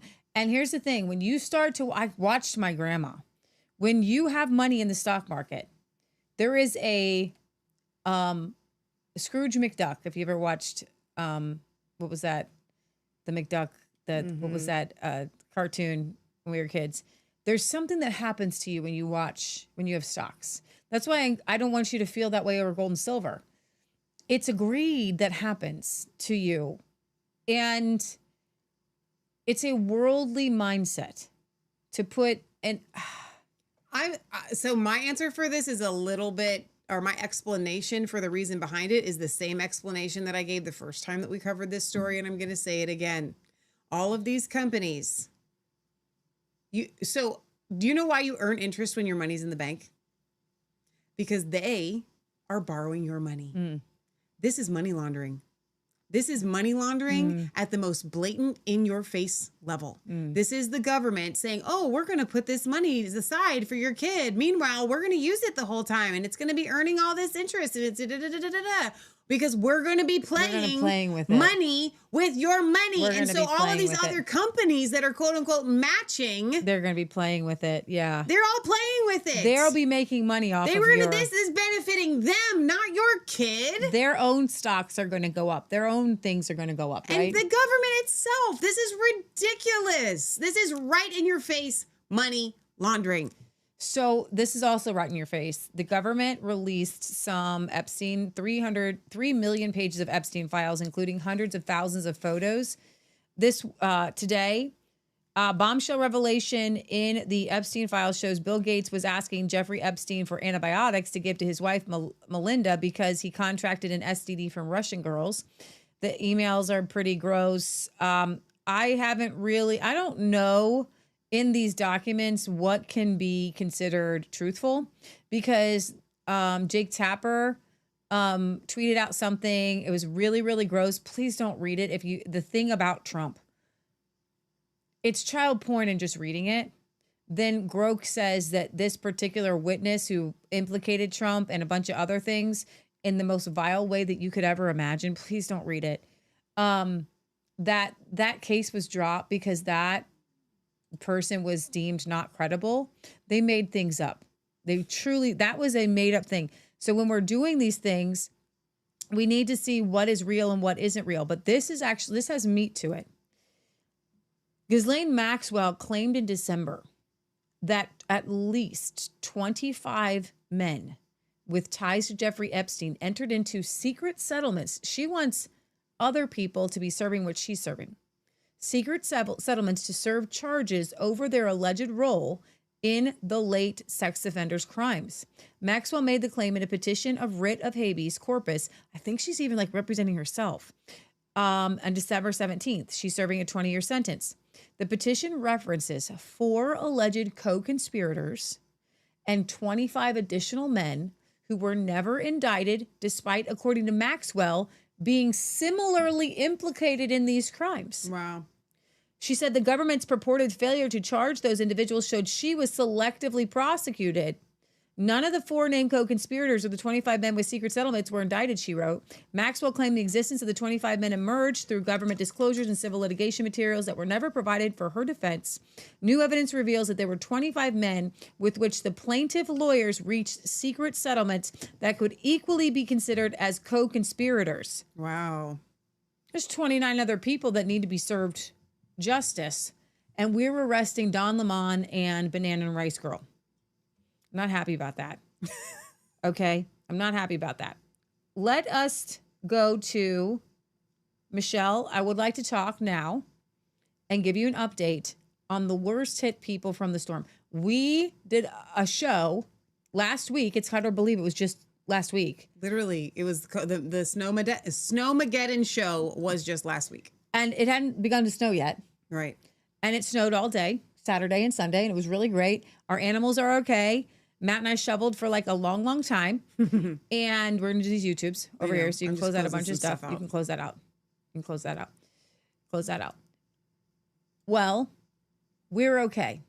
The snow people and the cold people, they're okay. But people in Tennessee, this damage isn't from high winds. And Mississippi, there are people right now without power, and it's really, really cold. So we're gonna give you an update. It's from ice. A historic late January ice storm coated parts of Tennessee and Mississippi with up to an inch of solid ice.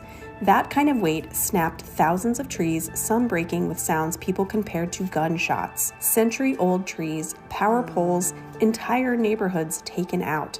At the peak, more than 1 million customers lost power. 3 days after the ice storm, refreezing caused truckers to lose traction and abandon their rigs, forcing shutdowns on interstates I-55 and I-22 while crews work to clear stranded vehicles. This historic ice storm continues to bring life to a halt, leaving damage that will take weeks to clear and months to fully recover from. So that was from 2 days ago from AccuWeather. So that wasn't AI. You have to be really careful that some of these images are AI.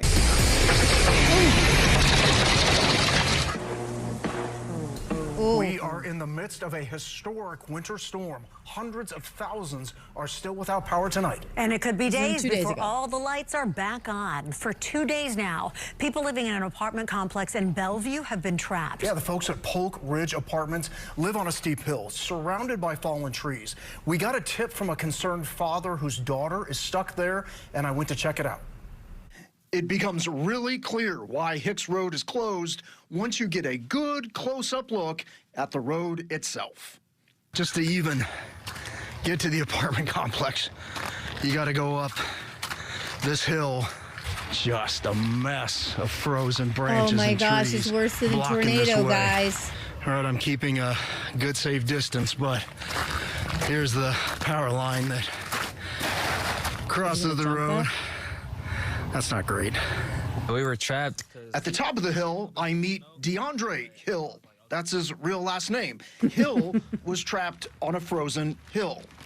You kind of feel a little hopeless. You kind of feel a little scared because you're like, you don't know what's next or where you're going to get power, especially because all the power lines are out. So imagine living up here, and then that is your drive down. The walk is treacherous, especially because there's power lines on the ground, trees you have to walk over, the ice is slippery, it's dangerous. There's no way out. So what are you trying to do, Orlando? Go to the grocery store. You got enough food? Not really, but trying to get there. So I guess this is the reality when you live on a hill, huh? Yeah. This is what you have to navigate to walk down the hill. Can you imagine driving down this? And if you're wondering the power of this storm, look at that tree just uprooted. NES is now on the scene. They got to figure out how in the world they're going to get people back and forth and these trees cleared out. Best of luck, fellas. All right, the good news is that the folks at Post Ridge do have their power back. Tracy, as you saw, again, when it's that steep, you know, they just can't leave. There's a lot of families in that situation, just even around the Hillwood area near the station, trying to get up to their homes.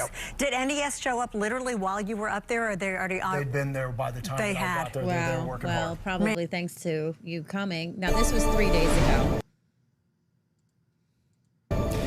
New tonight, warming shelters are available to people who've lost their power, but for some, those shelters are hard to reach. Nashville city leaders tell us they're working to provide solutions for those who are still suffering after the storm. Fox 17 News' Karen Aguilar spent the day in hard-hit South Nashville, where a lot of people still don't have power and trees are covering the roads.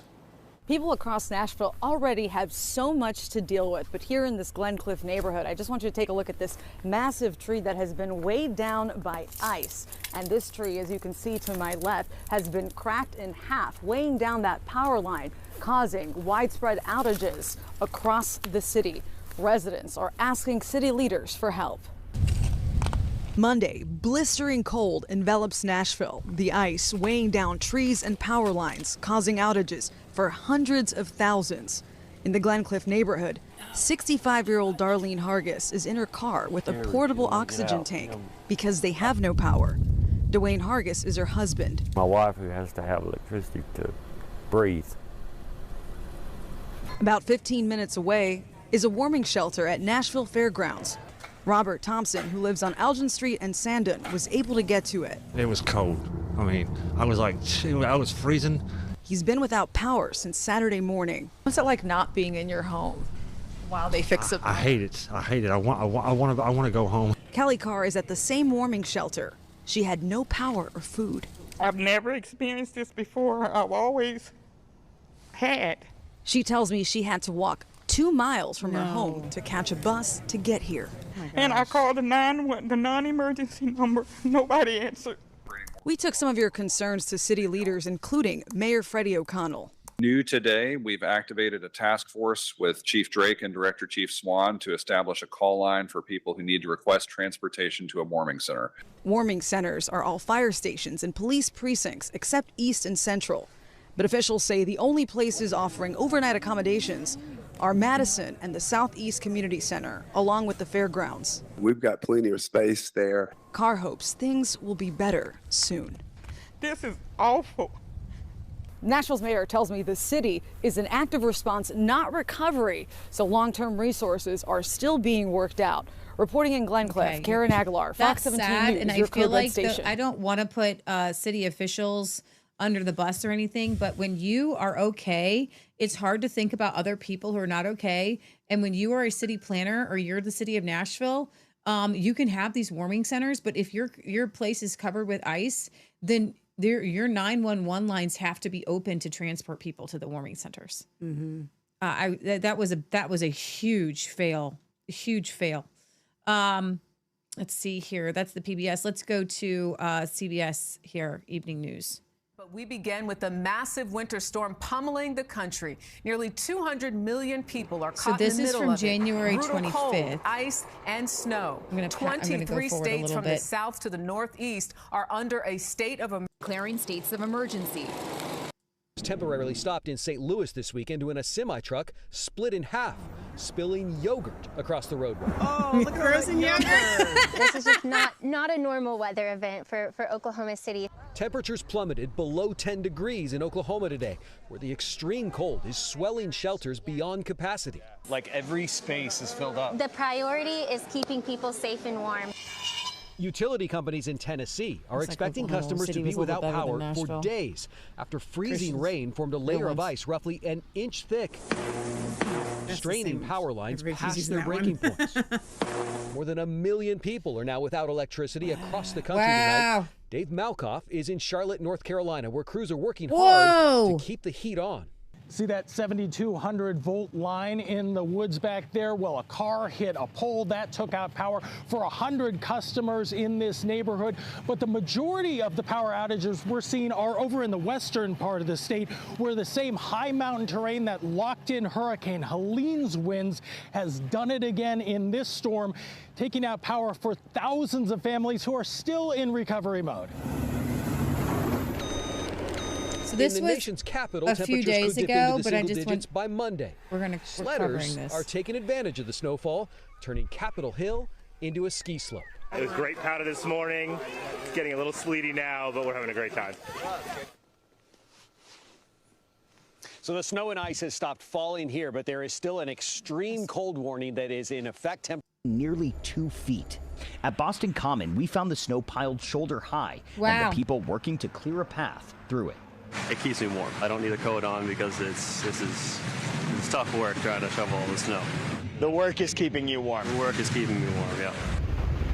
Whoa. New York City ferries are navigating past large ice floes covering the Hudson River, while further north, Wow. Coast Guard boats were called in to free a barge frozen in place near Berrytown. Oh, and this storm brought one of Boston's top 10 biggest snow days ever. Cold weather advisories and extreme cold warnings.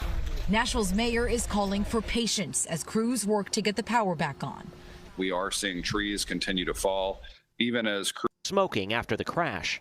The NTSB has notified us that they expect to have a team of investigators on site later this afternoon, early evening. A jet crash. Airports from Dallas to Boston have been working around the clock, clearing out snow and ice to try to get people and planes moving again. At Washington's Reagan National Sunday, every flight was canceled.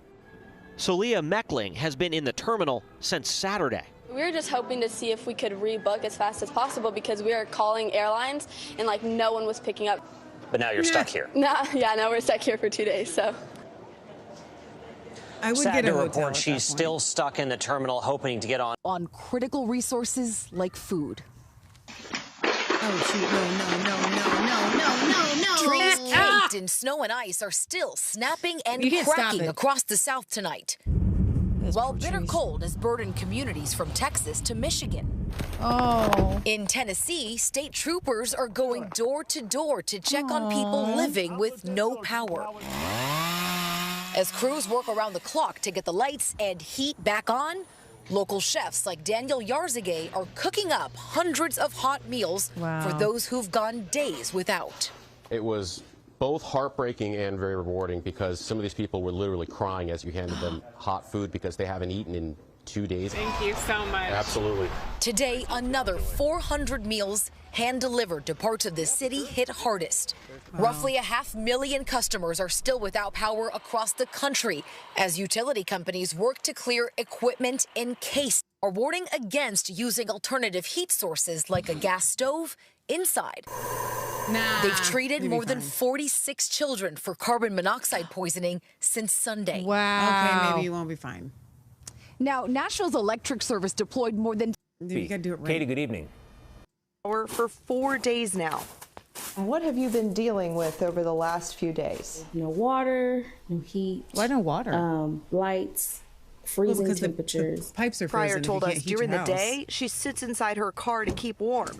And at night, she sparingly uses a space heater. She told us she ran out of food a few days ago and is living off snack food. Poor diet, but that's what I've had to do. We're giving it all we've got every day to try to get everybody's services restored. It literally looks like a tornado has gone down every street in our community. It's been devastating. Tom Hansen is in New York City with more on the problems all this ice is creating there. Well, take a look behind me. Chunks of the Hudson River appear to pretty much be frozen over. And believe it or not, the temperature in that frigid water is actually warmer than the air temperature is outside. That makes sense. In the Northeast, the effects of the storm are still apparent. Some D.C. area schools will remain closed tomorrow, and icy roads caused this semi to overturn in Indianapolis. But in the coldest months of the year, activity aboard Coast Guard icebreakers heats up. So that's where we're headed. Yep, that's where we're headed today. We rode along on the 65-foot Hauser, breaking apart massive ice sheets covering one of America's busiest waterways. The dense ice floe halting travel for thousands of commuters who rely on the city's ferries. It's really moving.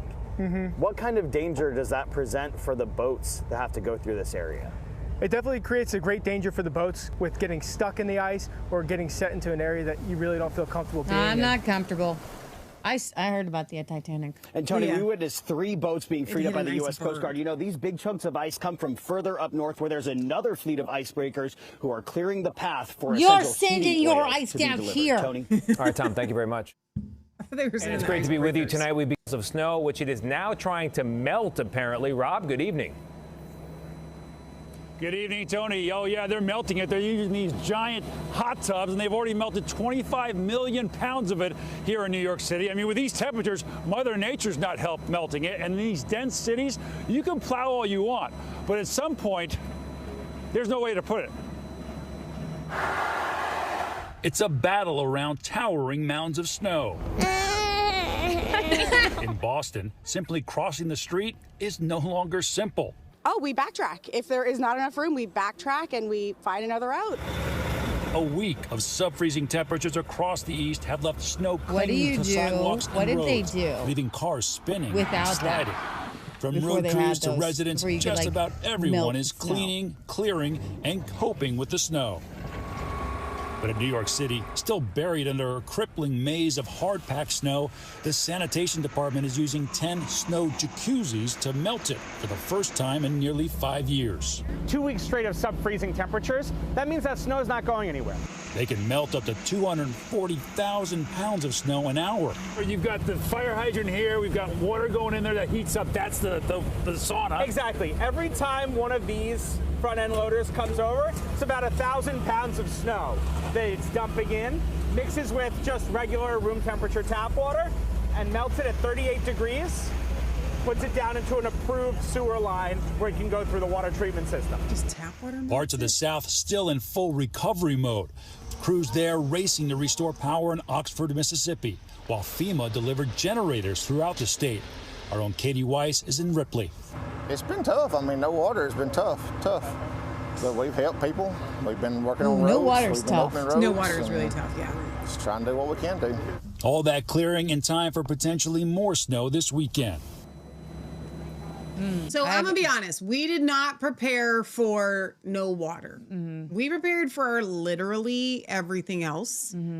We did not prepare for no water. But here's the thing. This is what I did.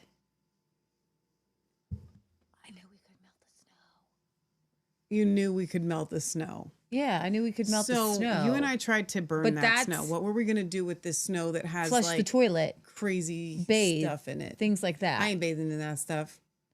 Okay, well, in a survival situation, you can eat snow. Okay, Not that stuff. I'm still gonna eat it. I have enough bottled water. We have enough water. Like we have water. I just have mean, an Alexa Pure. Okay. I could run it through some more charcoal if you felt necessary. I didn't feel necessary. So, but here's the difference.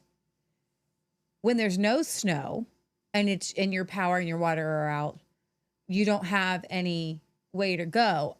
The problem with the people not having water is that they don't have a way to melt the snow.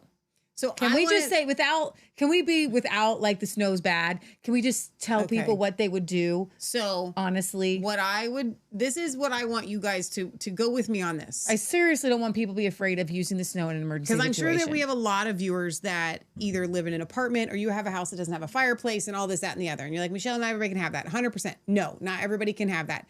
But we should be of the mindset that there is something wrong with all of society and life when you live in a place that you can't have a fireplace. Well, here's the thing. I feel like everybody should have a fireplace. Well, we from like also, a survival, like a basic needs standpoint, like everyone should have a way to both heat and cook food. I just feel like it's as basic as running water. It's as basic as it's as basic as it gets. If you live in a place where if electricity cannot get to you, you can't live there. So can I because just, you're frozen. So I want to give you, so snow on the ground is your best friend when your power and your water are out. Sure. Everyone in an apartment, because we've been in an apartment without heat, can have candles. Sure. So please stock up on candles. And if not, and at least have a case or a couple things of oil. This is a very important tip. Have some candle wicks, which we do have, just some wicks. And if you have to, you can make them like out of like cut a shoestring and then dip a shoestring in your wax and make a wick. This is survival stuff, okay? And then put that wick in an inch of water with an inch of, this is the best time, your best use for vegetable oil, with an inch of vegetable oil, you will make, and light it, you will make a candle, okay? When you do that, hopefully you have some sort of metal rack that you put your cookies on, okay? What I want you to do is make a little contraption where you're putting that metal rack over your candle. You're going to get your gallon or two pot. You're going to put it on that metal rack. And within, I don't know, I'll do some timing on that. within maybe an hour or less, maybe 15, 20 minutes, you're going to have some water. Go back out and get some snow, put it in there. Go back out and get some snow, put it in there. You can get water, and then you can bathe with it. You can flush with it. You're going to get that much water. You're going to continue to bring the snow in this to is melt. a full-time job if you get enough to flush toilets. You're in a survival situation. What else are you going to be doing? Okay. Like we did. We went without electricity. So, what else were we going to do? So we had a little fondue candle. Leah, we're not speaking to people who are currently in that situation. I'm letting you know so you have peace for the next situation. My tip, like I just said, we did not prepare ahead of time. I have done this before. When the city tells me, and they don't do this very often, that they're going to shut our water off for like 8 hours, I will take 5-gallon buckets and I will fill them ahead of time with water. All I'm saying is your tips are great. The other tip is far more simple, and that is leading into cold storms where something like this might happen. It's a good idea for all of us to fill up buckets of water. I'm talking to the woman there. But you're not talking to her. No, I'm saying if you find yourself, here's the thing. We all find ourselves in situations. Yes. If you find yourself in her situation I'm sure you had a candle. Okay. I'm sure she had a candle. It helps for me to work through these situations too, for me to walk things back. What could I have done in her situation when I didn't fill up the water? Mm-hmm. And if there is here, it's much, much harder when it's a nice spring day or a summer day, then there's no way to get water. I am actually way more at peace personally. If I lose water, I want it to be when there's snow outside. I'm actually more at peace with the snow outside too, because then I can keep my food cold. Yeah, and you've got your refrigerator too. So I am more at peace with, and I think, and we know this, you can get yourself warm, but it's true that more people die of cold than they do of heat. Sure. All right. Okay, so God, I lift up anybody who is still without power. Amen. I ask that you would bless them. I ask that you would keep them warm. I ask that you would stop the ICE protest as well. There are still tens of thousands without power as of today. Let me read these comments. This is really good. That was kind of a prayer, but I wasn't finished. Oh, I'm so sorry. Were you praying? Yeah. Finish. I was. Okay, there are more than 230,000. You were reading an article. That's not a prayer. In my prayer, so people will know. Leah. There are more than 230,000 homes and businesses who are without electricity today in Mississippi and Tennessee. And so forecasters have said that sub-freezing weather will persist. So God, I lift up those people, those 230,000 people who are in their 6th day of without power. Yes. If you've just heard me, maybe you got a flicker on your phone. You can get some water. Maybe you have a flicker on your phone. Get some heat. And I know maybe you know this, but you put yourself in the inner room in your house, shut the door, put up blankets everywhere, put up blankets on the ceiling and every blanket you have on the floor. Okay? Be very, very careful. Make sure somebody is awake when you leave the candles on. Okay? Put the candles on a very solid surface. If you need, still? Yes, I'm telling people. If you need light, bring in all the mirrors into the and put them up, because then you will create sconces. I pray, Father God, that you keep people warm and fed, that you bring miraculous angels to get them to a place. Maybe they need to go somewhere. Maybe they need transportation. Maybe they can stay where they're at, but they just need some food. Maybe they need some wood. Maybe they need a way to make a fire. Whatever it is, I ask you that you would be with those in Mississippi and Tennessee right now, that you would send your guardian angels to every single home to protect and provide and warm and encourage these people in Jesus' name. Amen. And I would like to give a tip also. For years, I want to say at least 15 years, we had a fire pit at our friend Janet's or at our house every single Saturday night. Okay. So hundreds and hundreds of nights of fire pits over the years. 80 people have died. No, that's really sad. I will say this, come rain, well, not so much rain, but in the snow, we would still have a fire pit. So if you do have wood and you don't have a fireplace, but you have an outside, sometimes it's worth it to sit outside in the cold around the fire than it is to sit in the cold house. Just consider that. I want to read a couple more comments. Sherry says, storing water in mason jars is a great option for when you aren't using them, meaning if your mason jars are empty anyway. But to do that, FYI, you can't just put water in a mason jar, by the way. You have to actually can the water. You have to like seal it up, like water bath can your water so that it stays good. Get some food grade water storage containers with a spout. I love that idea. Lorraine says, let's make a safer candle in this situation with clay pots, some bricks, and a tea light under so nothing goes on fire. Good idea. And I do want to be careful. I do want to warn, many of those related deaths are to carbon monoxide. Shoot. So make sure if you have your generator that it's going outside. Yeah. Guys, I know how hard you want to do this. If you have a gas stove, don't open it. You can keep your gas stove running, put pots, and honestly, you can really heat your house. If you have gas that's running. Oh, yeah. Just keep boiling, and you have water, just keep boiling the water.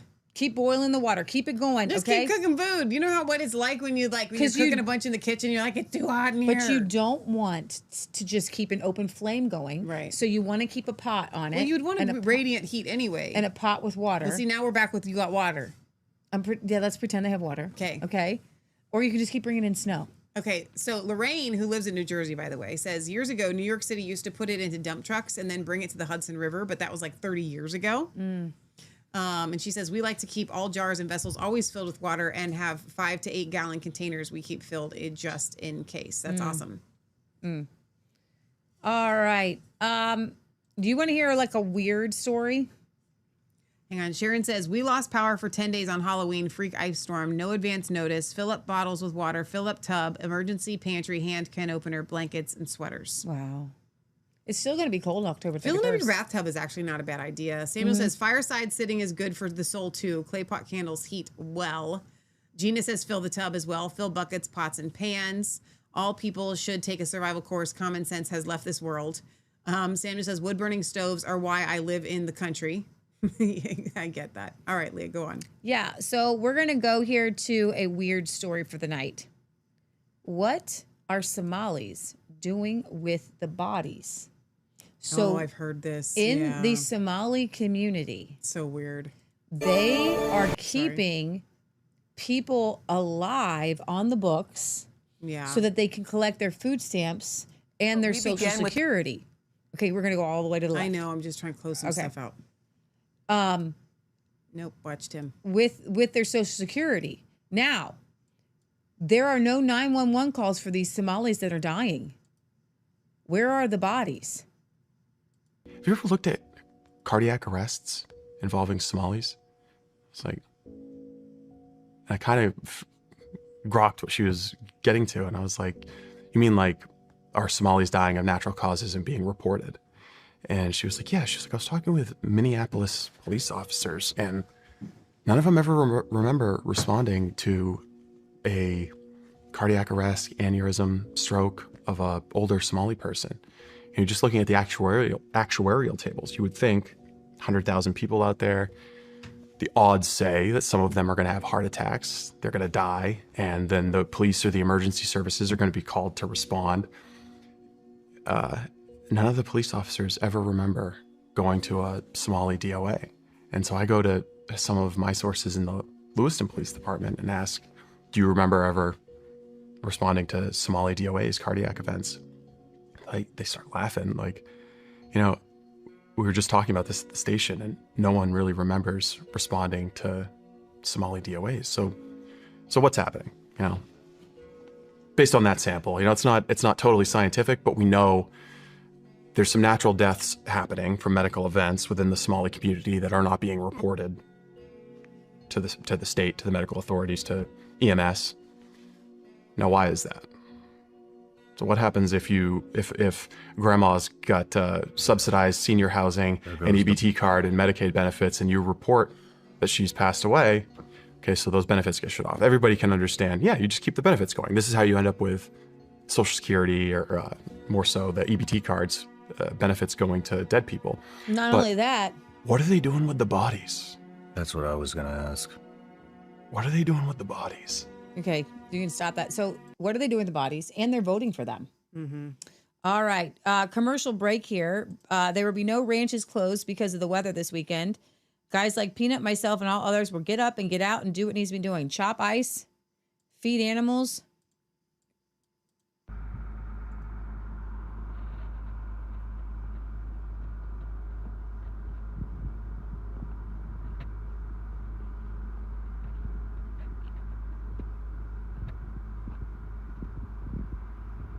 So he's got to make sure the water's flowing.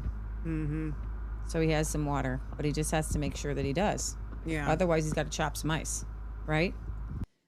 Okay, skip the next one. We'll come back, maybe.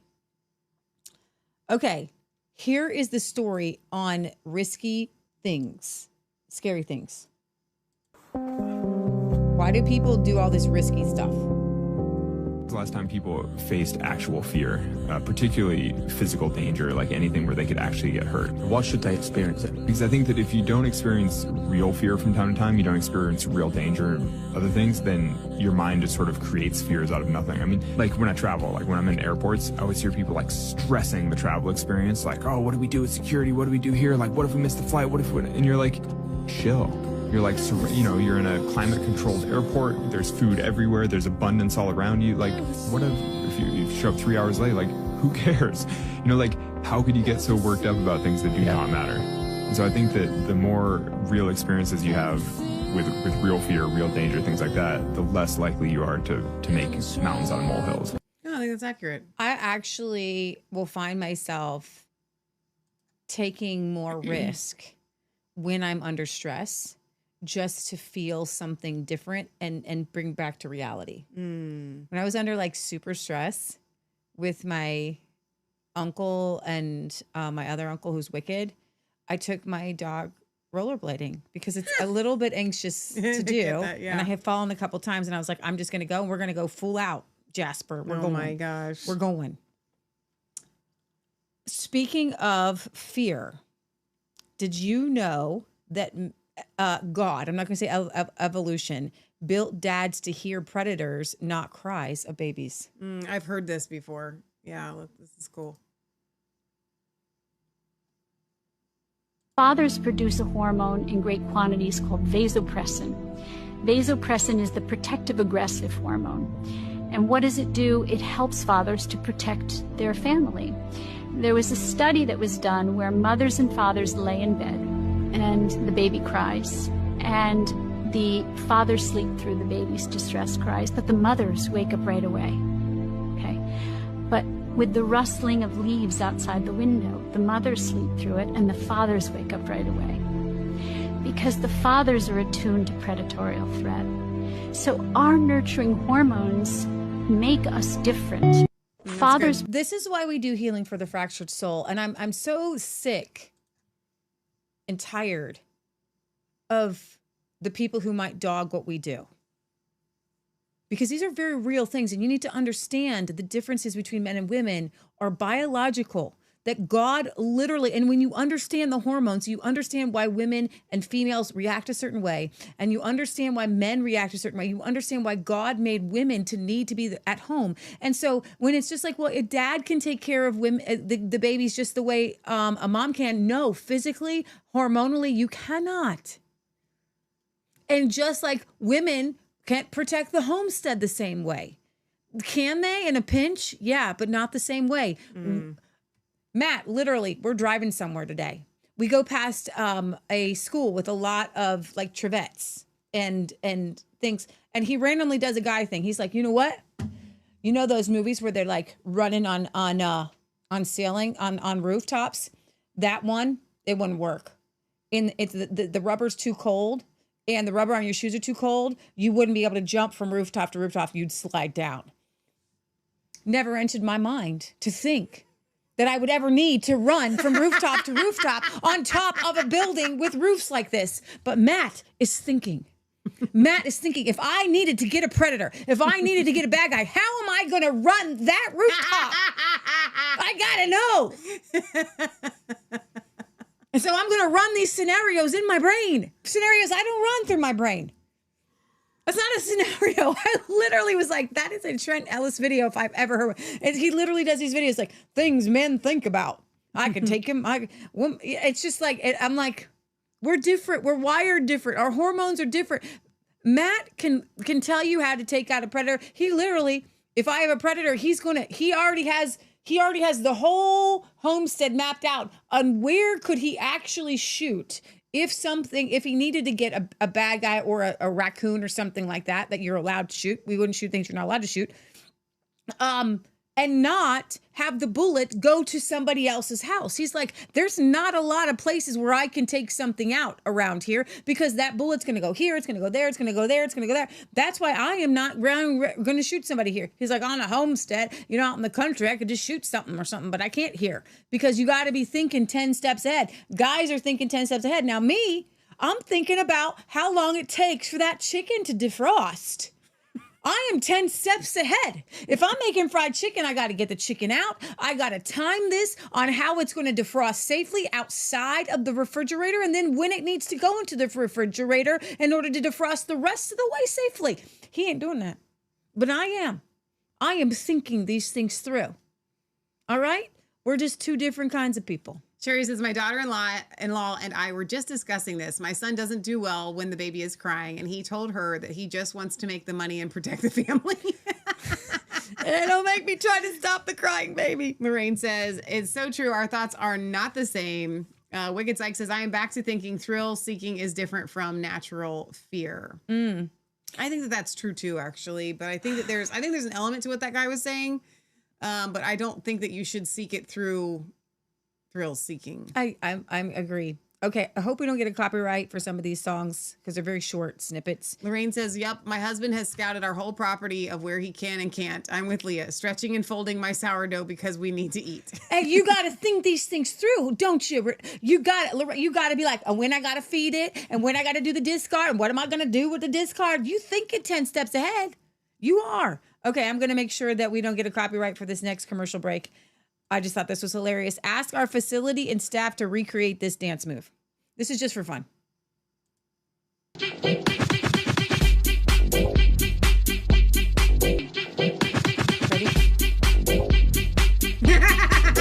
Sunshine, lollipops, and rainbows, everything. Oh my gosh. Leah. You're not wrong. If you like to talk Stop. to tomatoes. Well, she got moves though.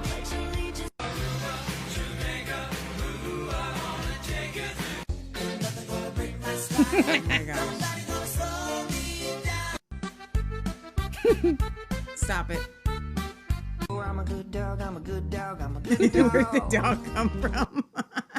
That's so cute. Oh my goodness. Okay. Now, a doctor reveals, have we done this one? But I think this is important, adding just one egg to your child's daily diet. Kids, one egg a day. One extra egg a day. Just one egg. Right. And they followed these guys for over a year. And they found that the ones who got the egg increased their IQ by 15 points on average. Wow. What? Just one egg a day. At least one egg a day. This is really important to your kid's development. That's how vital and important animal nutrition is, and animal source nutrients is that protein. It's protein. I truly believe. The bioavailability is all there. Like an egg is a perfect protein. It has all the proteins that you need in the exact proportion that you need them. It has all the fat and cholesterol that you need because that's all the nutrients that you need to grow a new animal life. Right? It's all right there. You've seen the grandma smoking cigarettes with a coffee and a Coke. But she had eggs and bacon every day, and she's 90 years old. First of all, in real life, bacon every day is unrealistic. But she did it. Because you don't get that much bacon off of your pigs. I think Grandma did it. No. All right, Jerome Powell, this was... Wait, I'm not... you can't just drop the egg thing. Nope. I would like to expound on that. I was just thinking how we have these chickens, right? And we've lost 2 this week. Just one. 2. I thought you said we lost another. No, we lost 2. He thought we did. No, just 1. Oh, okay. Well, okay, but let's say it was 2, just for my math's sake. Okay. Thank God it was just 1. If the chickens lay like maybe 5 days a week, each chicken, like 1 chicken. Well, let's say we get 5 eggs a week from that chicken, right? Yeah. So that 1 chicken having died, we are losing 20 eggs a month from that chicken. Mm-hmm. If 2 chickens are gone, you're losing 40 eggs a month. That's insane. Yeah. You got to get that hawk. And so what I was thinking is that we're going to strike that from the record. God, please. We're putting the strings up. We're gonna at the end of with the end of this cold snap. We're putting strings up around our whole property. That's what we always do when the hawks come. You guys have seen us hang the string. But I was just thinking, like, again, to all the people that don't have a homestead and you don't have chickens, we've lived that. I hear you. I hurt for you. I pray for you. Okay, but I want to speak life into you. God wants you to have chickens.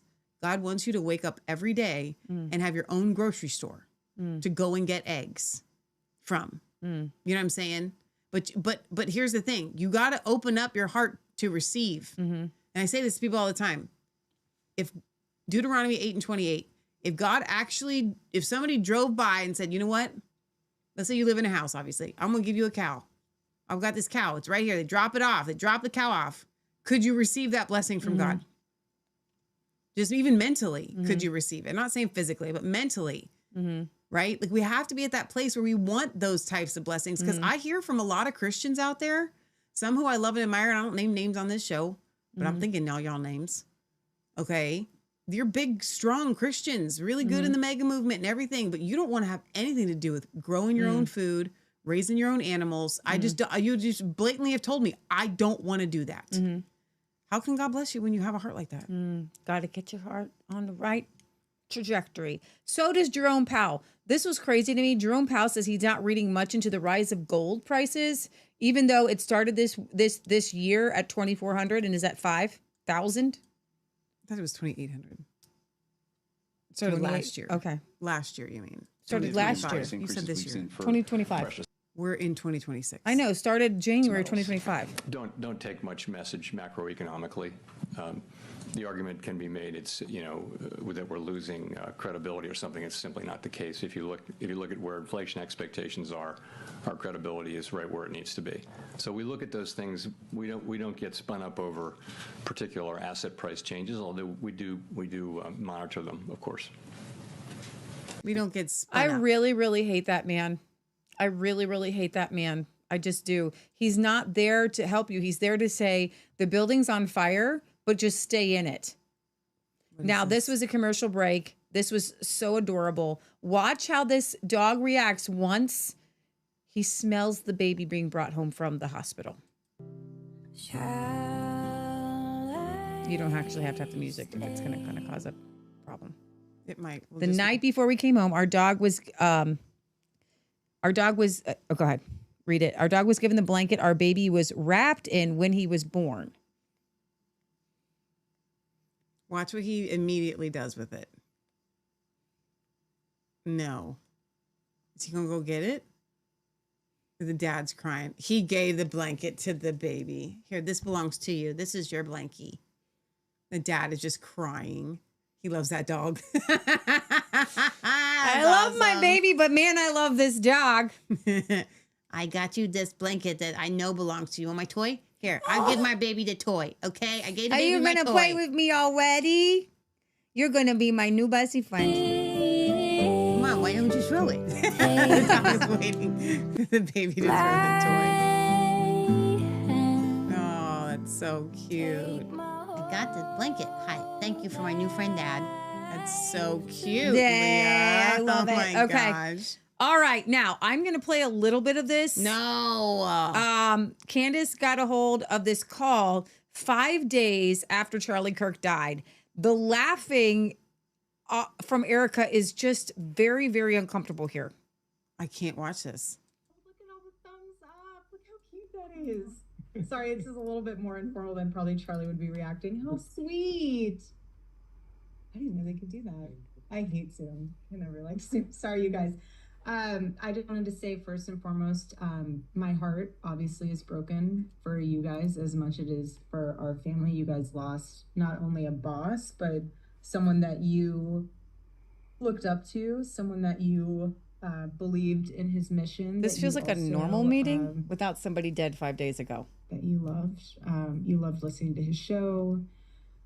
You loved hearing his wisdom on things. I'm sure some of you have also had very personal moments of where you sat down and had private conversations with him. I want you all to hold on to those. And I want you all to remember those so deeply. I want you to journal about them. I want you to be able to tell your kids about them. I want you to put those in your heart as why you're still here with the Turning Point USA family, because that's what we want. And like I said to our small group after whatever day that was that I did. So somebody had thing said on that she TV, was how many reacting days to are like still a around Good comment. Friday. She was like kind of I mirroring told the somebody team, else's I said, emotion. Turning Point USA will continue like my husband always wanted, and it'll be bigger than ever. And we're going to honor him by doing that. We're going to stay humble. We're going to work hard because that's what he would want. And we're going to just make it grow. And we're going to keep our eyes fixed on heaven. And, you know, like even Stacey said, he's going to find ways to speak to us. And he's going to speak to you in different ways. Every person's going to be different, but you'll get little moments where you're like, okay, Charlie, I see you. It might be here on campus. It might be in quiet moments of the night, but he's here and he's more alive than ever. And he is, he's going to guide us. And we just have to remain humble. What does that but mean? Again, what I told the team was, I'm not sure. I will fight like hell to make sure that all of you have a job here. I don't want anyone to think the job's in jeopardy, because your family, if you choose to leave, that's different. I never will, and I promise you, I will make sure that I never allow a point to where you have to leave because we cannot financially afford you. And that is a promise. I want our family to stay together. So you can pause that there. I'm looking for the Candace Owens clip where Erica is talking about merch sales. And that was very disconcerting to me. Sherry says, I know people grieve differently, but this still seems off. And Sherry says he's not guiding anyone. You know, I that seems so weird to me. Like he's gonna find ways to speak to us. I don't. Here's the deal. If you are a very kind of Christian light type person, you are gonna hold like that kind of view. I don't think that there's any, you know, solid Christian that believes that. Am I making any sense? Mm-hmm. Like your loved ones, once they've gone on to be with Jesus, like they gone on to be with Jesus. Now, yes, we're surrounded by a great cloud of witnesses, but we are not necromancing. They are not trying to come back to talk to us. It doesn't work like that. This isn't Ghost. This isn't like. So I'm questioning the strength and the depth of her Christianity just based on that one comment. He's going to find ways to speak to us. That's what you say about like a ghost. So I see Erica as someone who is a sociopath. And this is actually me just kind of breaking things down to why we all feel a little bit weird about her. It's because I don't think she has emotion like the rest of us. Okay? I think she legitimately lacks it. Yeah. We're obviously seeing it. We're not just, this was September. Well, let me, for those that aren't tuning into Healing for the Fractured Soul, what Leah just said may not make, you might think you understood what Leah meant. Let me rephrase it. There are people who, if they are behind someone's murder or they want someone to die and they don't have feelings for that person, but they are capable of feelings in other areas. That's not what Leah's talking about. Leah's talking about a sociopath that, regardless of whether it was someone that they genuinely felt like they loved and cared about, she literally like emotions are unavailable to her, like in any area, not just, oh, she wanted him dead, so she doesn't care. I'm leaning more towards Leah's explanation here. Regardless of whether she wanted him dead or not, I think that she is like incapable of these types of emotions that we're looking for from her. But when you see sociopaths and psychopaths and narcissists, which narcissists actually are somewhat capable, depending of emotion, they learn how to mirror emotions and expectations. Lorraine says, my mom doesn't talk to me. I know her words and am reminded at times, but she is not guiding me as much as she was my world. She is cheering me on from the great cloud of witnesses. That is all. Thank you. That's an excellent explanation, Lorraine. That was very, very helpful.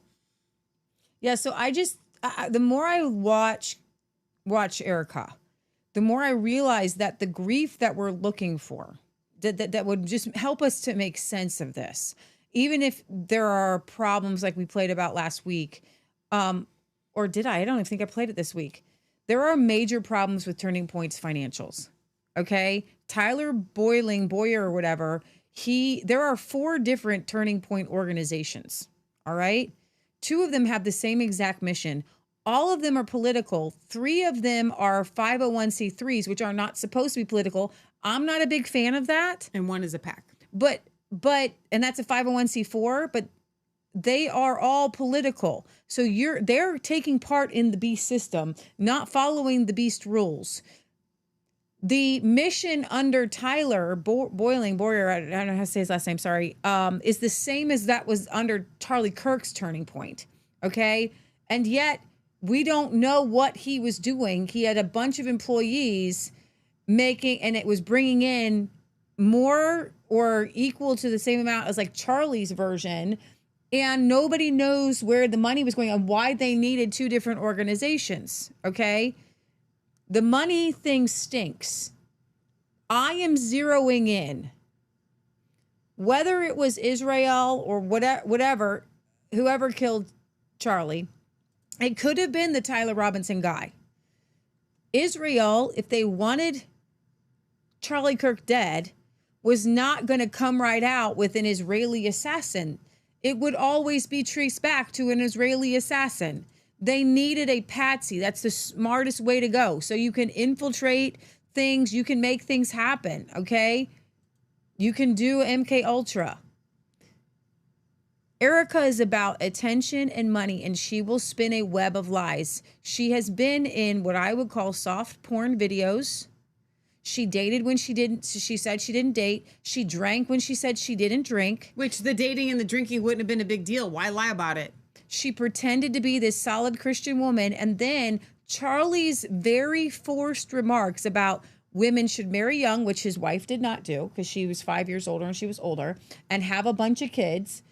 And that you don't want a girl who's been around the block. So she doesn't tell Charlie how many guys that she's been with. And she laughs about, how we don't do married people things with the baseball player, but we do married people things because we're laughing about it. And she's all over and handsy all over all the guys that she's with. She puts her hand on the same part of the neck about all the guys. Enough. And so this woman, she is a witch. And she cast a spell on Charlie. Was she set by Israel to do so? Possibly. She made up a story of how she met him. I don't think Candace is actually barking up a wrong tree here. And I think there is a there. But if my bottom line, what my gut says about this Erica is the reason she's been able to be the Miss America and be in all these things is because she lacks the and you know what? She also lacks his guilt. So she doesn't have guilt. And you know what? If you want to be her, The one thing you can't have is she doesn't seem to have is embarrassment. She can have anger, she can have rage. But somebody says a weird comment about Michelle and I, and you can feel it. Like, we feel things. But you cut these people and they don't bleed the same way. You cut them with words, it enrages them. It doesn't bother them. They don't have shame. They don't have guilt. They don't have regret because they haven't done anything wrong. It's always twisted to be around you. I made a post about Todd White. We might do a story on him, bad pastor story. It's the same thing with some of these guys. They don't have shame. So you can't shame them. And then there's one more story connected to TPS USA is this. Now, I don't know if you guys ever watched a girl called Brett Cooper, a little dark hair girl. She was let go from Daily Wire. There's a lot of weird shenanigans around the Daily Wire and Jeremy Boring and that whole, it's icky. It's weird. But what's interesting, just let Candace talk here. Now, were I in your shoes, Jeremy, I might even rank you bizarrely telling Brett Cooper, then a very young employee of yours, just a few weeks before she was slated to get married, sitting her down and telling her that she shouldn't do that because you had big plans and you were going to turn her into a star because you're the magic. I would probably rank that at the tippity top of bad corporate decisions, among others. You maybe forgot yourself in that moment, as you always do. Maybe got a little swept up in you. But conservatives, those pretending to be conservative companies, certainly are not supposed to chase Hollywood fame above family. And I think personally that she made the right decision to leave. And then you made, again, the wrong decision, like the angry, repressed homosexual that you are, to not just allow a young woman, again, 21 years old, to just leave, but to, again, stalk. Because that's what you do. You stalk. You pretend it's a business, but you're glorified stalkers. In this time, in the most sadistic manner possibly ever, offering an obscene amount of money to her maid of honor at that wedding that you didn't want her to have, to hurt her, replacing her with her maid of honor because you wanted Brett Cooper, a young woman, to suffer for simply wanting to change jobs, which is why you worked behind the scenes through the same demented PR orbit to try to smear her, the friendly pop culture young girl, as an anti-Semite over an Instagram like because she liked a year-end roundup of my podcast, and you wouldn't have that. You wouldn't have that. You know, I'd rank that as another mistake, but what I rank as one of my prouder moments and all of that was using some of my nuclear energy to stand up for her publicly, despite contractual restraints, using my platform to say what you did to her was wrong. And when you sued me for that, for standing up for Brett Cooper, I want you to know that I communicated to my legal team that I would accept that. I would accept the penalty of hundreds of thousands of dollars, which you wanted to impart upon me, for me doing the right thing and standing up for someone who didn't deserve what you were putting her through. You did put me through it, and you were trying to put her through it. And I told my husband that I would gladly pay that money. I said, if the judge came back in your favor, I wouldn't lie. I would admit that I consciously stood up for somebody who didn't deserve to be smeared. I'm proud of that. In fact, I would have hung it up on a wall and showed my kids that money isn't everything. Doing the right thing is. So there's a comment under that says, Brett's mom here, this girl's mom, thanks for revealing only part of what Brett legally cannot reveal. And thanks for being an incredible friend and non-compromising soldier for the truth.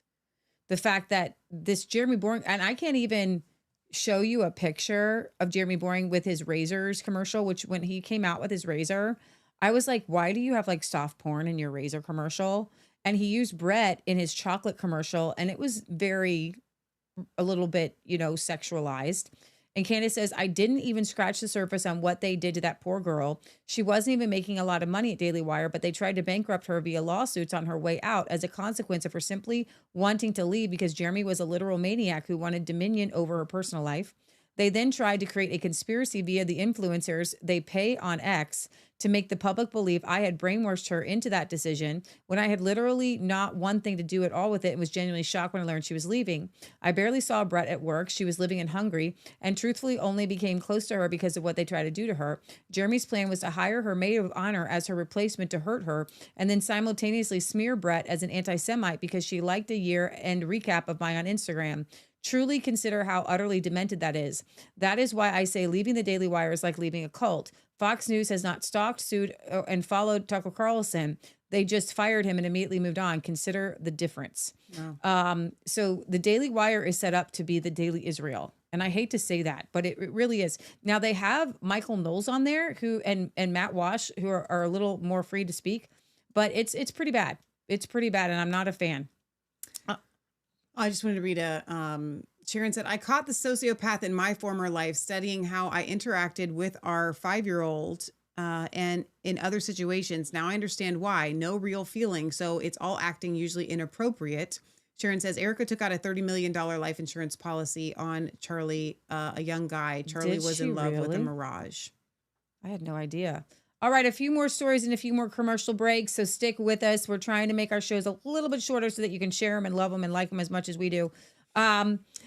This one is a great commercial break. They found a newborn calf freezing to death. Stop it. Hadn't nursed yet. No.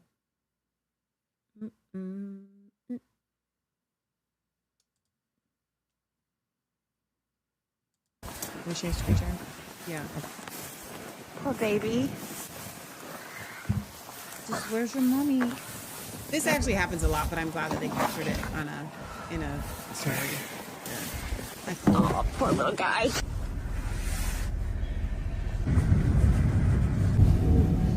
How you doing, buddy? He looks like he's warming up. He's not shivering as much, but... Going in the bathtub. I want to count so much. I can't even. He's just going to the living room. Okay. 3 hours later, I'm going to help you stand. That's a good idea. He needs to get his feet underneath of him, and we got to feed him, so he's got to be kind of upright in order for us to kind of get slippery him. floor for that. I know. Oh, that was good. But you really don't want him on the carpet because he's licking it off his legs. Aw. More. I would like some more of that, please. Thank you. Thank you. Yes. I can do it. I can do it. Give it here. It's slippery, Mom. Give me a rubber mat at least. It was completely full. Okay. You know what's going to happen next? He's going to poop. Yeah, that's what I was waiting for. Come on. Get your legs That's why you can't be on the carpet. Listen to that. Stand up. Okay, here I go. More eating. Like this eating part. Oh, this your shoe. It's floor just is very really slippery. Yeah. Oh! I got this, lady. Give it here. Come on. Help me out. Nope, you're not doing it right. It's got to be higher. I need to put my head up. Okay. Nope, up. There we go. Got it. I guess I'm his mommy now. Oh! You're my mommy now. They're my mommy now. I'll just sit right here. What are they going to do with them? Now I need to know. I don't know. You're my mommy now. All right. This is a big story. The Trump machine has gotten all of Massey's consultants to quit. No. Watch, just play this video. But he has some new ones. Let me describe some of the other things they do that you don't see. 3 of my consultants have quit, like on my campaign, and all 3 for the same reason. And I don't blame them. I'm not even mad at them. If I were in their shoes, I'd probably quit too. They were told that your other 3 clients will fire you, or sorry, your other 30 clients will fire you if you keep working for Massey. And so they make it hard to basically to hire the people. And for everyone that quit, okay, you go out and you interview 10 people to replace them, and they all tell you the same thing: I can't work for you, or I'll lose all my other clients. So it's like it's a mafia in the consultant world. And by the way, I really love the consultants I got now. Screw you. I'll just, I told you I may have told you this, maybe I didn't. I've got 15,000 donors across the United States. No, hell no, I'll take all the help I can get. The problem is, I feel if the you've same reached way, some degree of Thomas. success where you have a $1 million disposable income, you probably can't afford to tick off this administration. That's so true. Or they will come at your business. And I'm not talking Right. about IRS audits. Right. Like it's bigger than that. You won't Right. get the permits you need. So they intimidate. They can't people of great means. I'm talking about extraordinary means, who could put money in my race and post up against the Israel First billionaires. but they're staying on the sidelines because their business will get ruined. They won't be invited to the parties, you know, the A-list parties, and all that goes away. So that's another part of what happens behind the scenes. There are things that you can't see, and I could see that happening in the presidential race as well. So raise your hand if you're a black sheep of MAGA. Woo, woo. You know what makes us black sheep? Because we still believe the same thing we believed in 2026. That makes us black sheep. In what? Oh, we believe in 2026 the thing. Or 2016 is what I mean. Okay. We believe in 2026 the same thing we believed in 2016. Yes. So does Thomas Massey. And that makes us not so great in MAGA because we aren't doing 1-800. What does Donald Trump believe today? I'm doing 1-800. What does God believe today? And I don't think he changed. He didn't change from 2016. This Bible's still the same. Now, there are little things that we can all disagree on. But the big things, y'all moved, and we're still standing here watching and standing in the Word of God. That's all I got to say. You got something to say? Nope. Support Thomas Massey. Love that man. I hope he wins. Okay, commercial break. Next one. Just go to the next one. Here we go. What do you do when you lose your dog, when your grandparents lose their dog of 13 years? You mean like the dog dies? Yeah, they lost their dog 13 years. I'll always look out for you. That's what I'll do.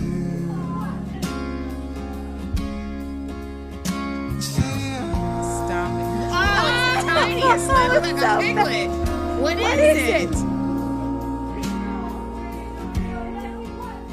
I see.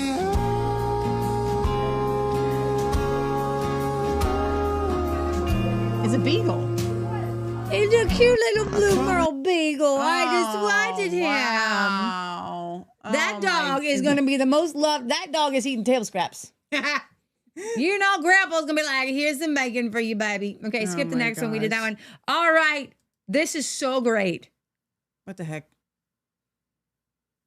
On the When menu Tractor today, Supply- a when wheelbarrow Rural King- or popcorn. Or the movie theater is giving up their popcorn for today. Oh my gosh. Go and get you some. He found a popcorn. He found it. And you know what? They're getting their sodium level as well. Yeah, probably too much. Yep. Yep. They're goats. They'll be fine. They'll be I don't want to fine. hear anybody saying about the chemicals. It's fine. So what they probably do is like what we do. They get leftover bread. They get leftover popcorn. You can get the ostrich in there. Stop it. Come on now. Oh, You could see- look at that. He's like, get out of my way. Okay, that's really fun. Even the ducks. This is awesome. We'll watch this all day. No, I could totally watch it long. Okay, this was a commercial break. This was just, to me, a public service announcement on buying outfits from like Temu or something. Oh, don't. And I absolutely They look so great in the I pictures. love this couple. I love how they interact. Okay. Temu outfit gone wrong. You know when you go shopping online and it just looks so cute on the model? And then it gets here, you try it on. I promise you my arms. Wait, watch. It's not so bad, but watch this. She can't move her have to arms. move your arms. The arms don't move. The arms don't move. If you are not KFC, keep scrolling. KFC, please send us to do a brain deal for your company because she's already wearing the drumsticks. It looks so good on the model. I swear it looks so good. Stop, I'm trying to talk. It looks like her legs should go in here and not her arms. Hold on. High five. High five. Oh. Okay. Can we hug? Hug. Can I try it on? Yes.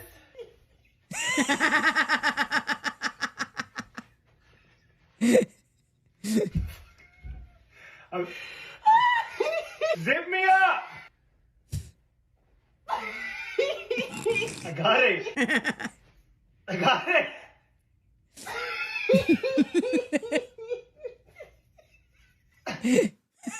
Okay, so scroll down and you can see what the alpha was supposed to be. Keep going. Scroll down. No, just scroll down. Now click on it. That's it. That's what it was supposed to be. Oh, okay. Yeah.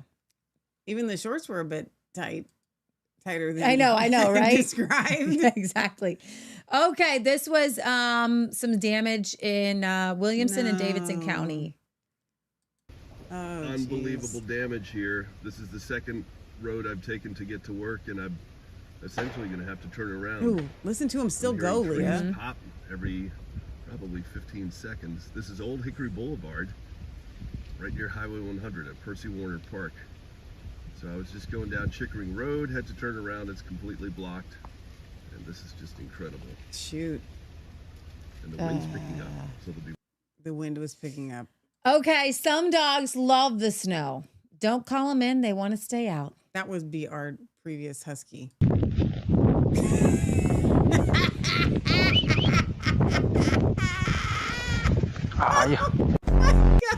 Hey, Rory.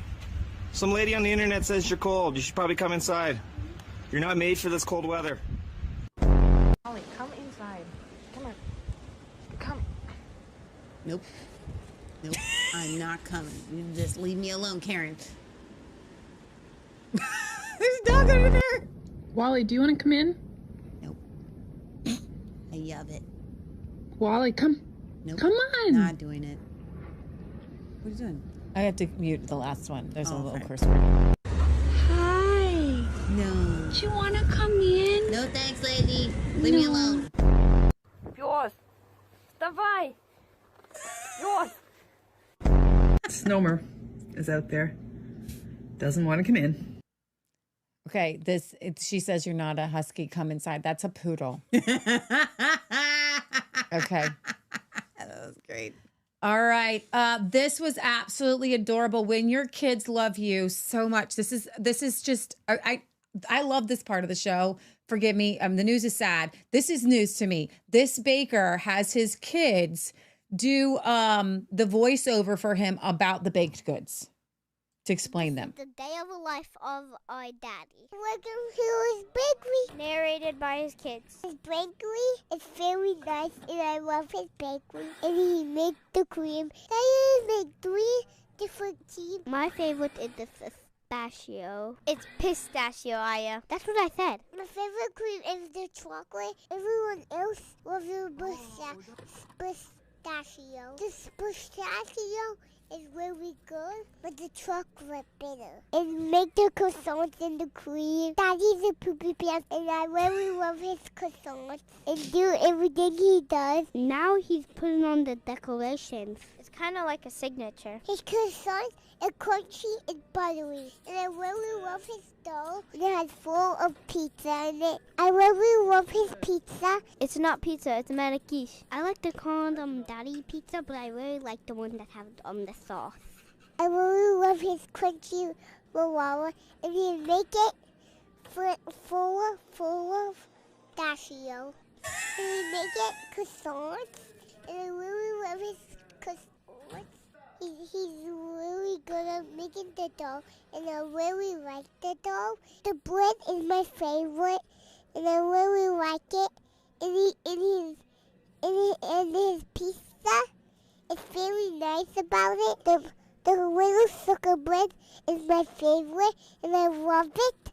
And it's so nice. My dad has the best pita bread in the world. I miss him when he goes to work. We love to go camping. My daddy worked very hard, and he's a poopy pants. I love him very much because of the croissants. The one on the croissant. Thank you guys for watching. I'll see you again.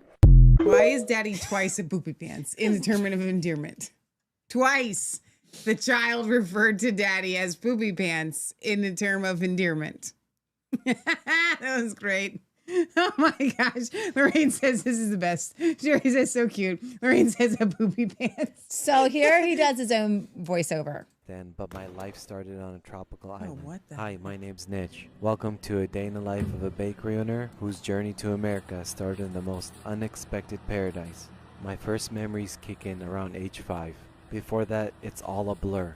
Maybe life was tough. Maybe my toddler brain just decided to put everything on pause. All I know is my family never wanted to leave Kurdistan, no matter how bad things got. Kurdistan was home, but 2 of my siblings were disabled and needed medical care that did not exist in Kurdistan. That is so a my lot of parents butter, made Michelle. the terrifying decision to come to America as refugees. Can But you before America, use we were that sent legally? to Guam, an That much unexpected butter? paradise. Guam is a tropical island in the middle of the Pacific Ocean, where refugees are sent before coming to America. This is where my memories begin. Palm trees, sandy beaches, and crystal clear blue water. Food, housing, medical care, everything was provided. For the first time ever, we didn't have to worry about a single thing. For generations, my family had nothing, surviving war and poverty. Most days just eating one meal, and now we're living what could only be described as heaven. For the first time, we understood what it felt like to be alive. I had so much fun in Guam. We all did. It was incredible. We stayed in that paradise for months. After endless background checks and medical exams, we finally got the green light to go to America. A bus would come pick up families. Whenever it stopped in front of a house, the entire neighborhood would gather and watch and celebrate. It felt like we were celebrities walking the red carpet. We finally landed in the U.S. and were taken in by an incredible Ukrainian family. They already had a full house, 5 or 6 kids I remember. And somehow they made room for all 10 of us. 16 people in a 3-bedroom house. We stayed with them for a couple more months. I can't imagine how difficult it must have been for them. Jalapeno God bread, bless them. jalapeno They cheese showed bread. us unimaginable kindness. They showed us why America was great. It's interesting to see how dramatically different America is today, especially knowing what kind of kindness used to exist. That kindness shaped everything I try to give back today. From a tropical island to a bakery in America, I'll never forget where my journey began. Thank you guys for watching, and I'll see you on the next one. Oh, wow. Wow, Mr. Poopy Pants. Baked by Neck. That NECH. I would love to go to your Niche. bakery, sir. Yeah. I would eat all of your things. I love how it says the baker whose toddler calls Poopy Pants. All right, final story for the evening. Do you guys remember Catherine O'Hara? We're going to remember her from right here. The one on the left. Yep. I think nope. Completely Are we all to the over right here? No, it should be the one to the to the right. Right There. Nope. Right. Yeah. No, yeah. Ever. And you've been, oh no, seriously, you've been in so many legendary roles. When all is said Lady and done, from Mulan. which one role would you most like to be remembered for? Mother of my children.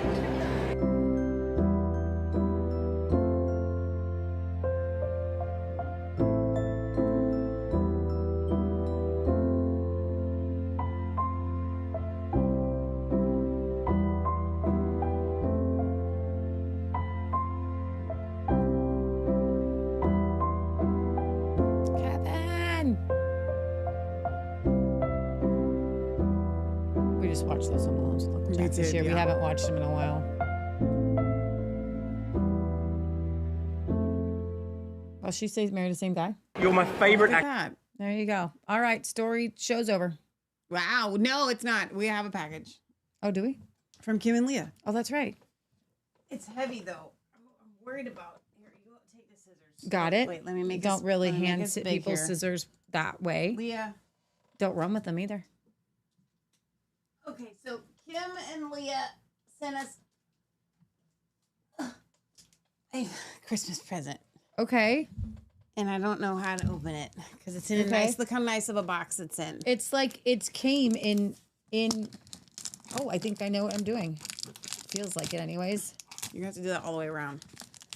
Well, Without I don't showing want your address. I don't want to do it towards your face. Okay. It's like crispy gnomes on here. Get it? Turn it again. Okay. There we go. Get it? So if you guys aren't tuning into Revolutionary Revivalists occasionally on Thursdays, you're missing out. One more. Turn it one more time. Okay. There you go.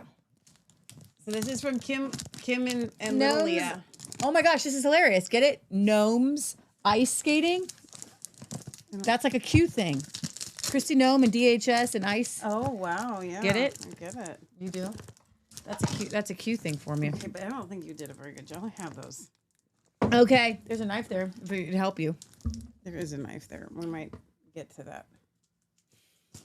Oh my gosh, so much tape. It's adorable though. It's totally adorable. Well, you have to. I mean, that's the box. The box Right. is, yeah, you can't have it go opening up on you.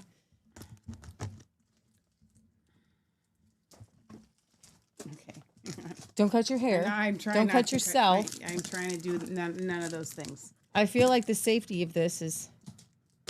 It would be easier if you had a little more space. Occasionally, I think to myself, we should at least get the boxes like halfway there before we. Try It's to kind do of the show. entertaining. Is it? I was not even good on that one at all. I think there's some like Kim and Leah hair here. This is dark hair. It is. Oh my gosh, you taped your hair they and sent did. it with Okay, you. here we go, here That's we what go. happens if you guys get stuff with our hair in it. I apologize. It's not gross. It's just anointed. It's not gross. It's just anointed.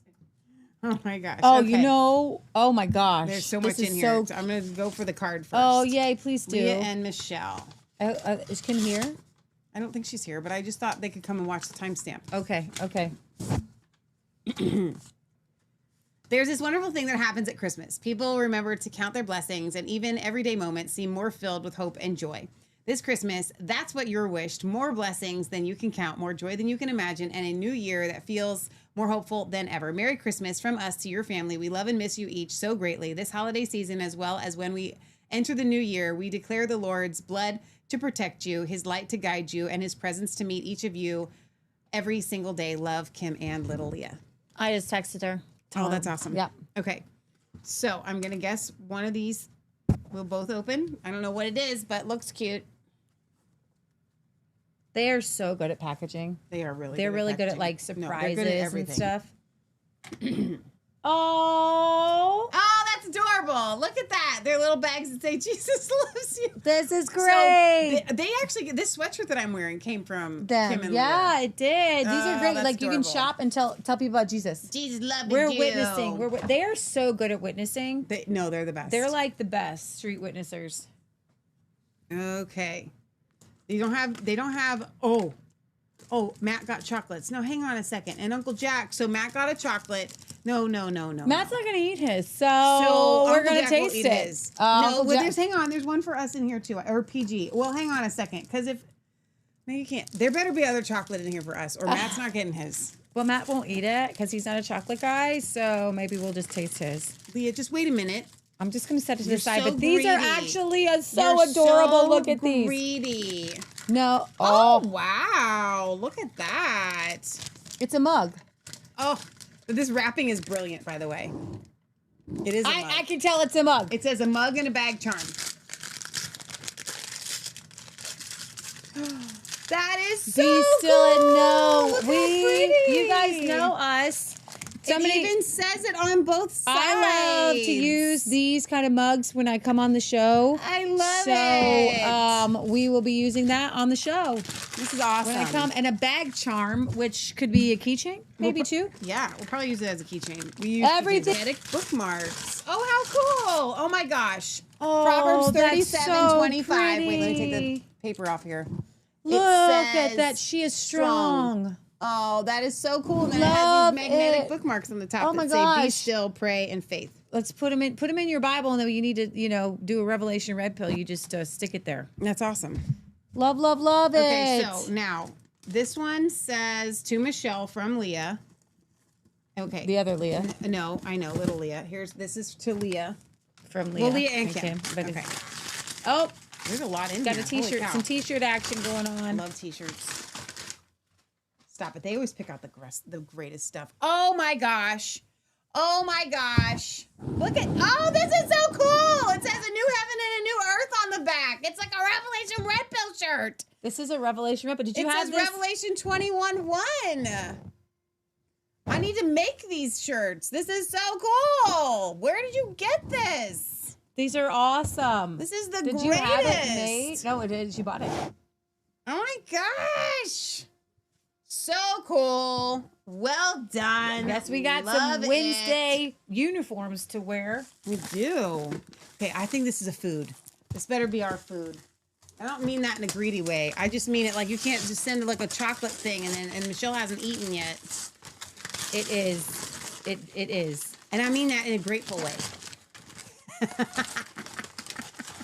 Beggars can't be choosers, but honey child, here come the pretzels. Chocolate Fantasia. This is from New Jersey. Lorraine, do you know where this is? It's on Ridge Road, 137 in Lyndhurst, New Jersey. Chuck, look at this. These are my favorite. White. You know what? You know what? Chocolate covered pretzel. They love me. You know why? Because this is mine. I think last year we might have just gotten one. Chocolate. No, look at chocolate it in the thing. pretzel. Look at it in the thing. And toffee. You can smell.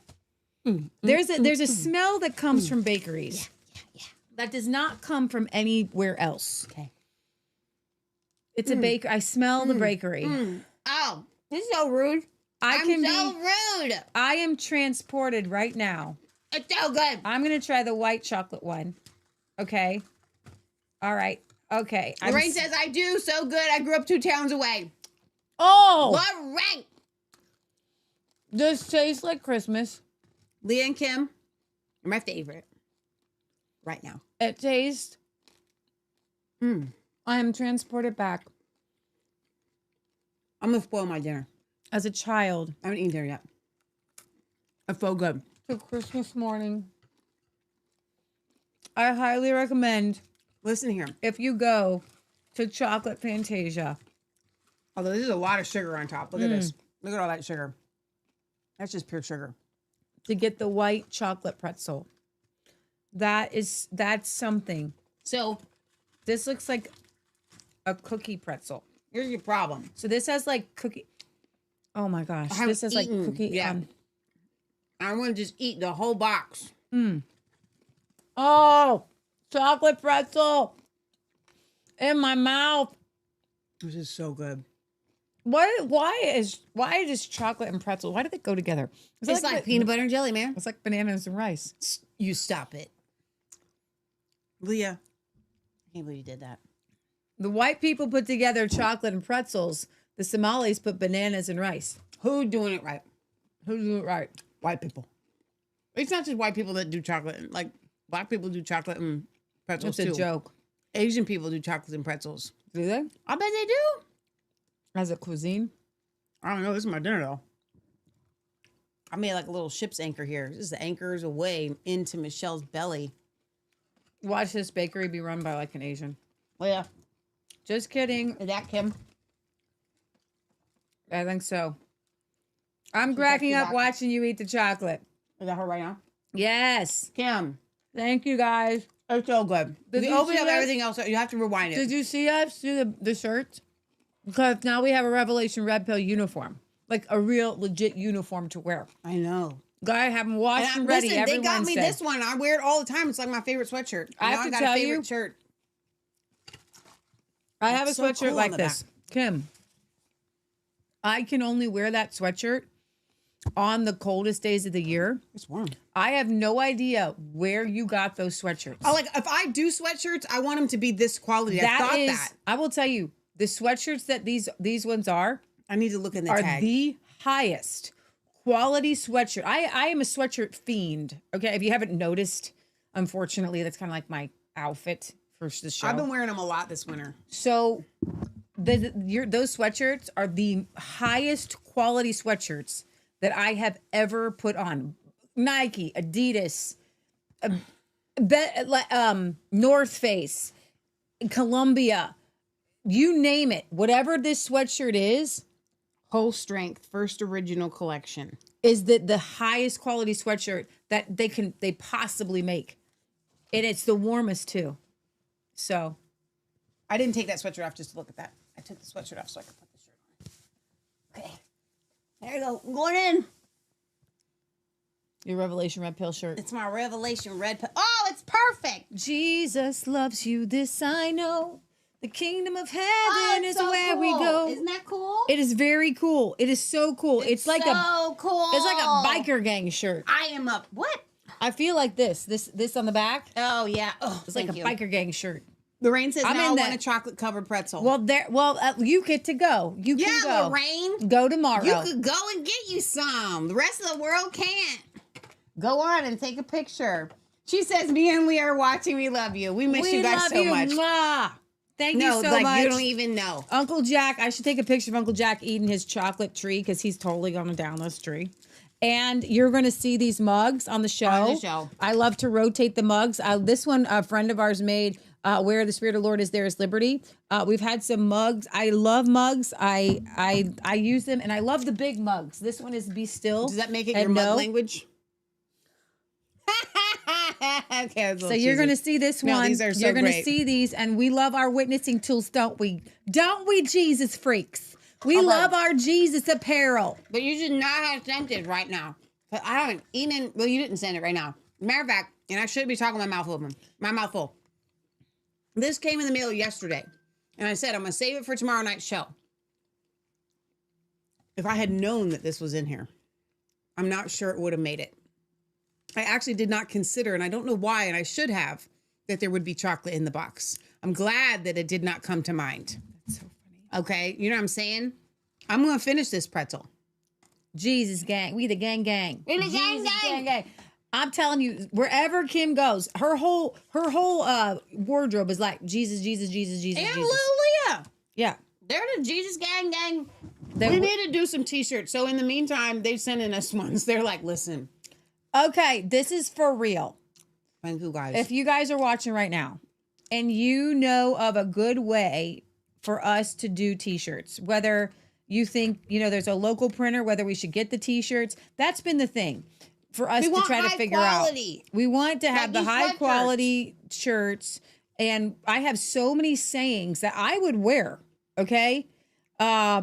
That I can do the graphics easy. Right. So the question is, it would be, more financially stable for us to have those one shirts that are printed as you go, and then those shops send them out. It's called Printful. So, but you don't get like legit. The profit margin's very small on any t-shirt that we would sell. We'd make like $3. It's super thin. It depends. The margin and the sweatshirts. Oh, the margin is like nil. It's next to nothing. Yeah. But they have lots of options. So you guys we could all wear Resistance Chicks gear, and Printful could make a lot of money on it. I sat here and ate that whole pretzel. Thank you guys. We love you. Thank you. And listen. And the Jesus bags. We Jesus love you everywhere. We I'm gonna going get to my hair out the way. Sam's. Jesus love you and everywhere. We doing our bag thing, filling it up, telling people about Jesus. Who loves you? Jesus love you. Jesus loves you. I love it. They need to shade merch links. Love those shirts. Share. I think you mean share. What I would love to do though, legitimately, if anybody has a Kim, good, if you're watching, you can put a link to where you can find a Revelation Red Pill shirt. Oh yeah, we'd love to. Yeah, they do need to share the links. It's on the not like Revelation you Red can Pill Google shirts. it. Revelation Red Pill shirt. Yeah. Lorraine says I would love Resistance Chicks. And it would be stuff like this. This is I've what we been would do. meaning to. I want a shirt that love says this "Ask shirt. me about Matthew 24," Yeah, that's cool. and then have answers on the back. Oh yeah. You know what I mean? So like you can turn around. No. See, here's what it needs. The back of the shirt needs to say "Ask me about Matthew 24," and the answers need to be on the front so you can remember them. Like, oh yeah. So here's what I wanted to tell you here. Maybe even have them upside down. No. Like, You take a picture. Read them from the bottom take up. a picture of your own shirt and be like, let me just. Yeah, no, that's good. But seriously, I worry about getting a good screen printer that has the kind. This is really high quality screen printing, not the kind that's going to break apart with many washes. Like this is the kind that you can feel it's going to last through washing. So what are we at on this show, time wise? Jesus gang, 3 hours and 3 minutes. Ah, dang it. Okay, we got to end. I've been trying to keep them under 3. We're working on it. We're going to work it out. Okay, but last but not least, reminder. We do have merchandise. It's just not t-shirts. We have merchandise. We have our calendars. I don't even know where our calendar is. Almanacs. Almanacs. Shop.resistancechicks.com. Thank you so much for purchasing these, yes, guys. thank you It guys makes us so much. so Every time happy. an order comes in, my whole face lights up. I'd and I love get to super hear excited. your reviews of them. If they're positive, Yes. if they're negative, you can keep it to yourself. If they're negative, you can keep that to yourself. But if they're positive, and they're all going to be positive, go to shop.resistancechicks.com, click on the product that you want to review, specifically the Almanac as well. And I don't think there's a single review on there yet. Scroll down, but not many of you have gotten them. I've just, they've been arriving. And poor Shauna's first class mail. I shipped it 8 days ago. It hasn't gotten there. It should have gotten there next day because it's right up there Do in you Dayton. have tracking? No, because it's a first class mail stamp. So I realized that there's one error there, that there's no tracking on that. So I'm going to send her a new one tomorrow, just because we're not messing around. I'm just going to send it out. It's going to come back to us. It might, and that's fine. So that's why I'm going to go ahead and get one out. But that's the kind of quality control Resistance Chicks have. Oh, and speaking of quality control, I realize if you guys have ever purchased a polish from us and you're like, I love the polish, but it's a little lumpy. Every single polish that goes out from now on is going to have one added step. And I posted this on Facebook.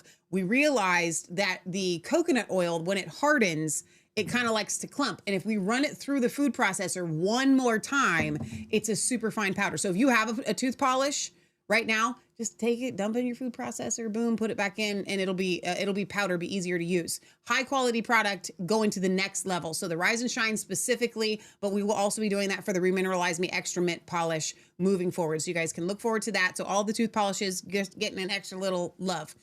So love, speaking of love, promo code LOVE2026 will save you 10%. It's our pre-Valentine's Day promo code. We're not posting it anywhere. It's only for our live audience until we start launching our Valentine's Day sale in the next like 5 days. But until then, you can get the pre-promo code. You know what they do oftentimes? They do like VIP sneak peeks. That's kind of like y'all the VIPs because you watch live. So the VIPs, you guys are getting the pre-promo code. So literally anything on the store right now is 10% off. And the reason why we wanted to do that is for those of you that to get the almanacs before waiting for the Valentine's Day so the sale. Remineralize Me tooth powders, I'm gonna be making those tomorrow. So those will be ready. We're sold out of those. Come on, Lorraine. She says, I've been using the beard and face oil and I love it. I knew you. I'm telling you, I'm gonna make it for women. I will. But in the meantime, y'all can just ignore. I just had a vision of It's the Lorraine with a greatest. beard. Stop it. She's too beautiful for that. She says, because it's for women too. I don't have a beard. LOL. That's awesome. Kim, Leah, we love you. We miss you. You need to plan to do a Revolutionary Revivalist as you get time, but big prayers. Let's just pray for Kim and Leah real quick. God, I thank you so much for Kim and Leah. They are doing your work. I know that Kim is doing all kinds of things with the animals up there, and we praise God for her. I pray that you will protect her because she often finds herself as a tiny little pint Show of a them thing. where they're supposed to live. That's their big I'm going to prayer get to that request. next. I want her to be protected as she goes out on these calls for these animals, that they will find homes and fosters for these animals. They will have the provision that these animals need. And above all, Father God, we thank you that Kim and Leah have a home.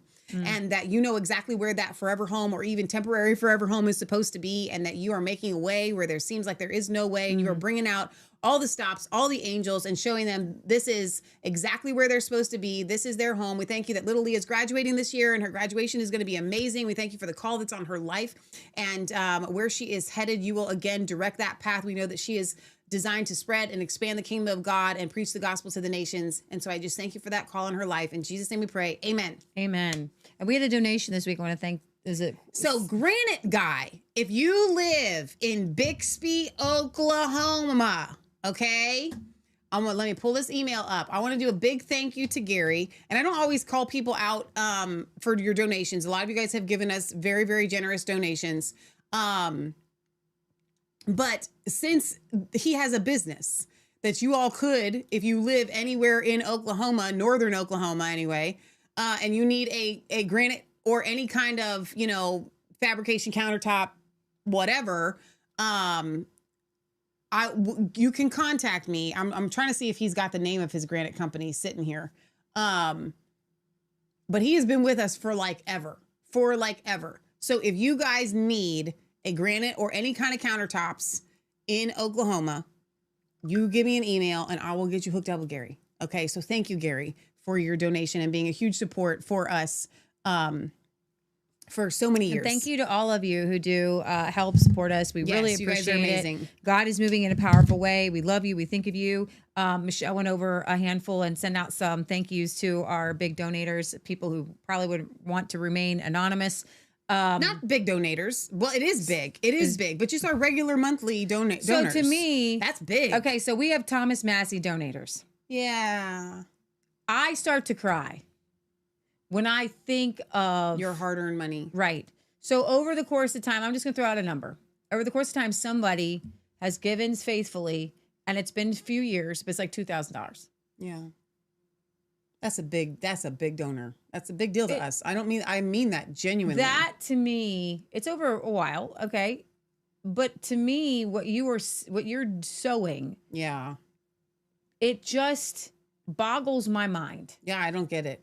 How you guys can do it. Yeah, it's a big And deal. so Paul himself would call these things out. He would say, may God richly bless you, that Amen. you will know that you will be blessed exceedingly abundantly above all you ask or think. Amen. The big ministries, they get the big dollars, they seek out the big donors. It's great when you can get a big donor. But when the widow gave like her, last mite, or, when Jesus was talking about the woman who came in with like her small amount of money, and the guy came in with a big amount of money, and she's like, he's like, you don't understand. This woman, she gave, and that was hard for her. Like, it kind of hurt. But this guy, it's not a big deal. And who do you think got more of a reward? Now, I'm not saying you give out it painfully. Please don't do that. But Jesus's heart was moved. So I know who our audience is, because we run away the other people, because the other people are seeking out. I'm not saying y'all are, dirt poor or anything like that, but I don't think we have any gazillionaires, watching our show, because we usually run them away, because we probably tell them to give it to people and love people and, live comfortably, but don't, like Jesus said, don't put up two barns. Put up one barn. That's good, Leah. Store up one barn, enough for you to live comfortably on and retire on. Yeah. But the two barn people are the people who have way more than they could ever need, and their heart doesn't think to themselves, well, then I have extra, let me give. I have enough, let me give. Yeah. And so don't want to make this I get really, weirded out by like sermons on giving, because I feel you like ain't never gonna get a Give to Leah and Michelle sermon on this show. But what you are gonna get is I know, I feel it. Like I feel like it makes me cry every single time. Every single time Michelle says, we have, because I don't pay attention, we have monthly donors, right? That's insane to me. That's crazy to me that you would do that. I know I would consider ourselves a ministry, and I understand that most of the bigger podcasts have the super chats and money's just flying in. Money doesn't fly in here. It's a big deal to me, because I know it's a big deal to you guys. And well, the reason why we started this store was because we wanted to be able to give to you guys, and then for you guys to also know that when you purchase our products, it's a gift to us. So Yeah. it's a mutually beneficial thing. Yeah. I love that. But for those of you that are just donating to us, we want you to know that like that's such a big deal. Even the monthly subscribers on Rumble, you guys are your $5. It's That's like a big deal. It's a big deal, because I know that subscriptions are a big deal. I'm not a monthly donor to anybody. I will donate as I feel led, but I'm not subscribed to donating to anything monthly. So the fact that you guys are, it's like a huge deal to us. I'm trying to think about things we've done in the past, but yeah. We did the World Vision and So I just thank you, and I thank you for your guys' purchases to our store. I recognize some of the stuff you can get cheaper somewhere else. And I appreciate, hopefully you can't. Hopefully First of all, you we're can't giving get you Resistance Chick specific hopefully our stuff. value it equals what you're getting. And so we just appreciate you. And so whenever Michelle goes through and like thanks and sends everything out, we send a blessing. So I want to say a blessing over Amen. all of you. Father God, I just thank you so much for everybody who's listening and watching. Just their time is valuable. I ask you that you bless everybody who gives of their time, who likes, shares, comments, who is a part of this ministry to reach the lost, Amen. to reach the hurting, that they recognize that their giving is actually changing things, that their giving into this ministry is compounded. And I ask you, Father God, that they would be blessed exceedingly abundantly above all that they could ask or think, that men would heap into their bosom, that anything that they give, whether their time, whether it's finances, whether it's encouragement, whether it's sharing the videos, or they're just Amen. their prayers. Their prayers, please pray for us. We appreciate every single one of your prayers. I feel them. I value them. I covet them. I covet your encouragement. I covet just an encouraging word. So I thank you, Father God, for everybody who listens, everybody who watches. I ask you, Father God, that you would bless them. And I ask that you would bless this ministry, Father God, and you would reach people who are lost who need to hear this message, and the message of hope, the message of forgiveness, the message of God is in control, and that if you just submit to him, he can be Lord of your life. And so I just thank you, Father God. And I'm just going to say it right now. If any of you out there who are listening right now you want to make the decision, you've never quite made Jesus Lord of your life. You've been standing there on the river's edge and you're like, I'm just too afraid. I don't know what it means to actually give my life to Christ. Amen. But I think I believe in him. Just kind of repeat this in your heart after me. I believe that Jesus is the Son of God. I would like to make him Lord of my life. I would ask you, Father in heaven, please forgive me of all my sins. I want to be forgiven. I don't want to carry shame or guilt. Show me any area in my life that is not up to your standards. I may not be able to change myself, but I submit myself to you and I ask you to change me. I ask you to make me born again, to change me, to make me innocent and holy and pure. Wipe away all the things that I have done that I feel ashamed about, that I don't even want to admit to. Cleanse my heart, cleanse my mind. I want to be a child of God. Bring me into your kingdom. I commit my life to you in Jesus' mighty name. Amen. Amen. And if you've prayed that prayer, send us an email. Go be baptized, but not outside right now. But you can do it inside in a bathtub somewhere. You can, totally. I baptized Skippy after giving him a haircut after he got saved. We did a Catholic with kind. Water on his head because he couldn't get into the shower or anywhere where I could baptize him. All right. Kim says, amen, amen. God bless you abundantly. That was to our prayer. So thank you guys. Thank you, Kim and Leah. We miss you guys so much. Thank you guys for tuning in.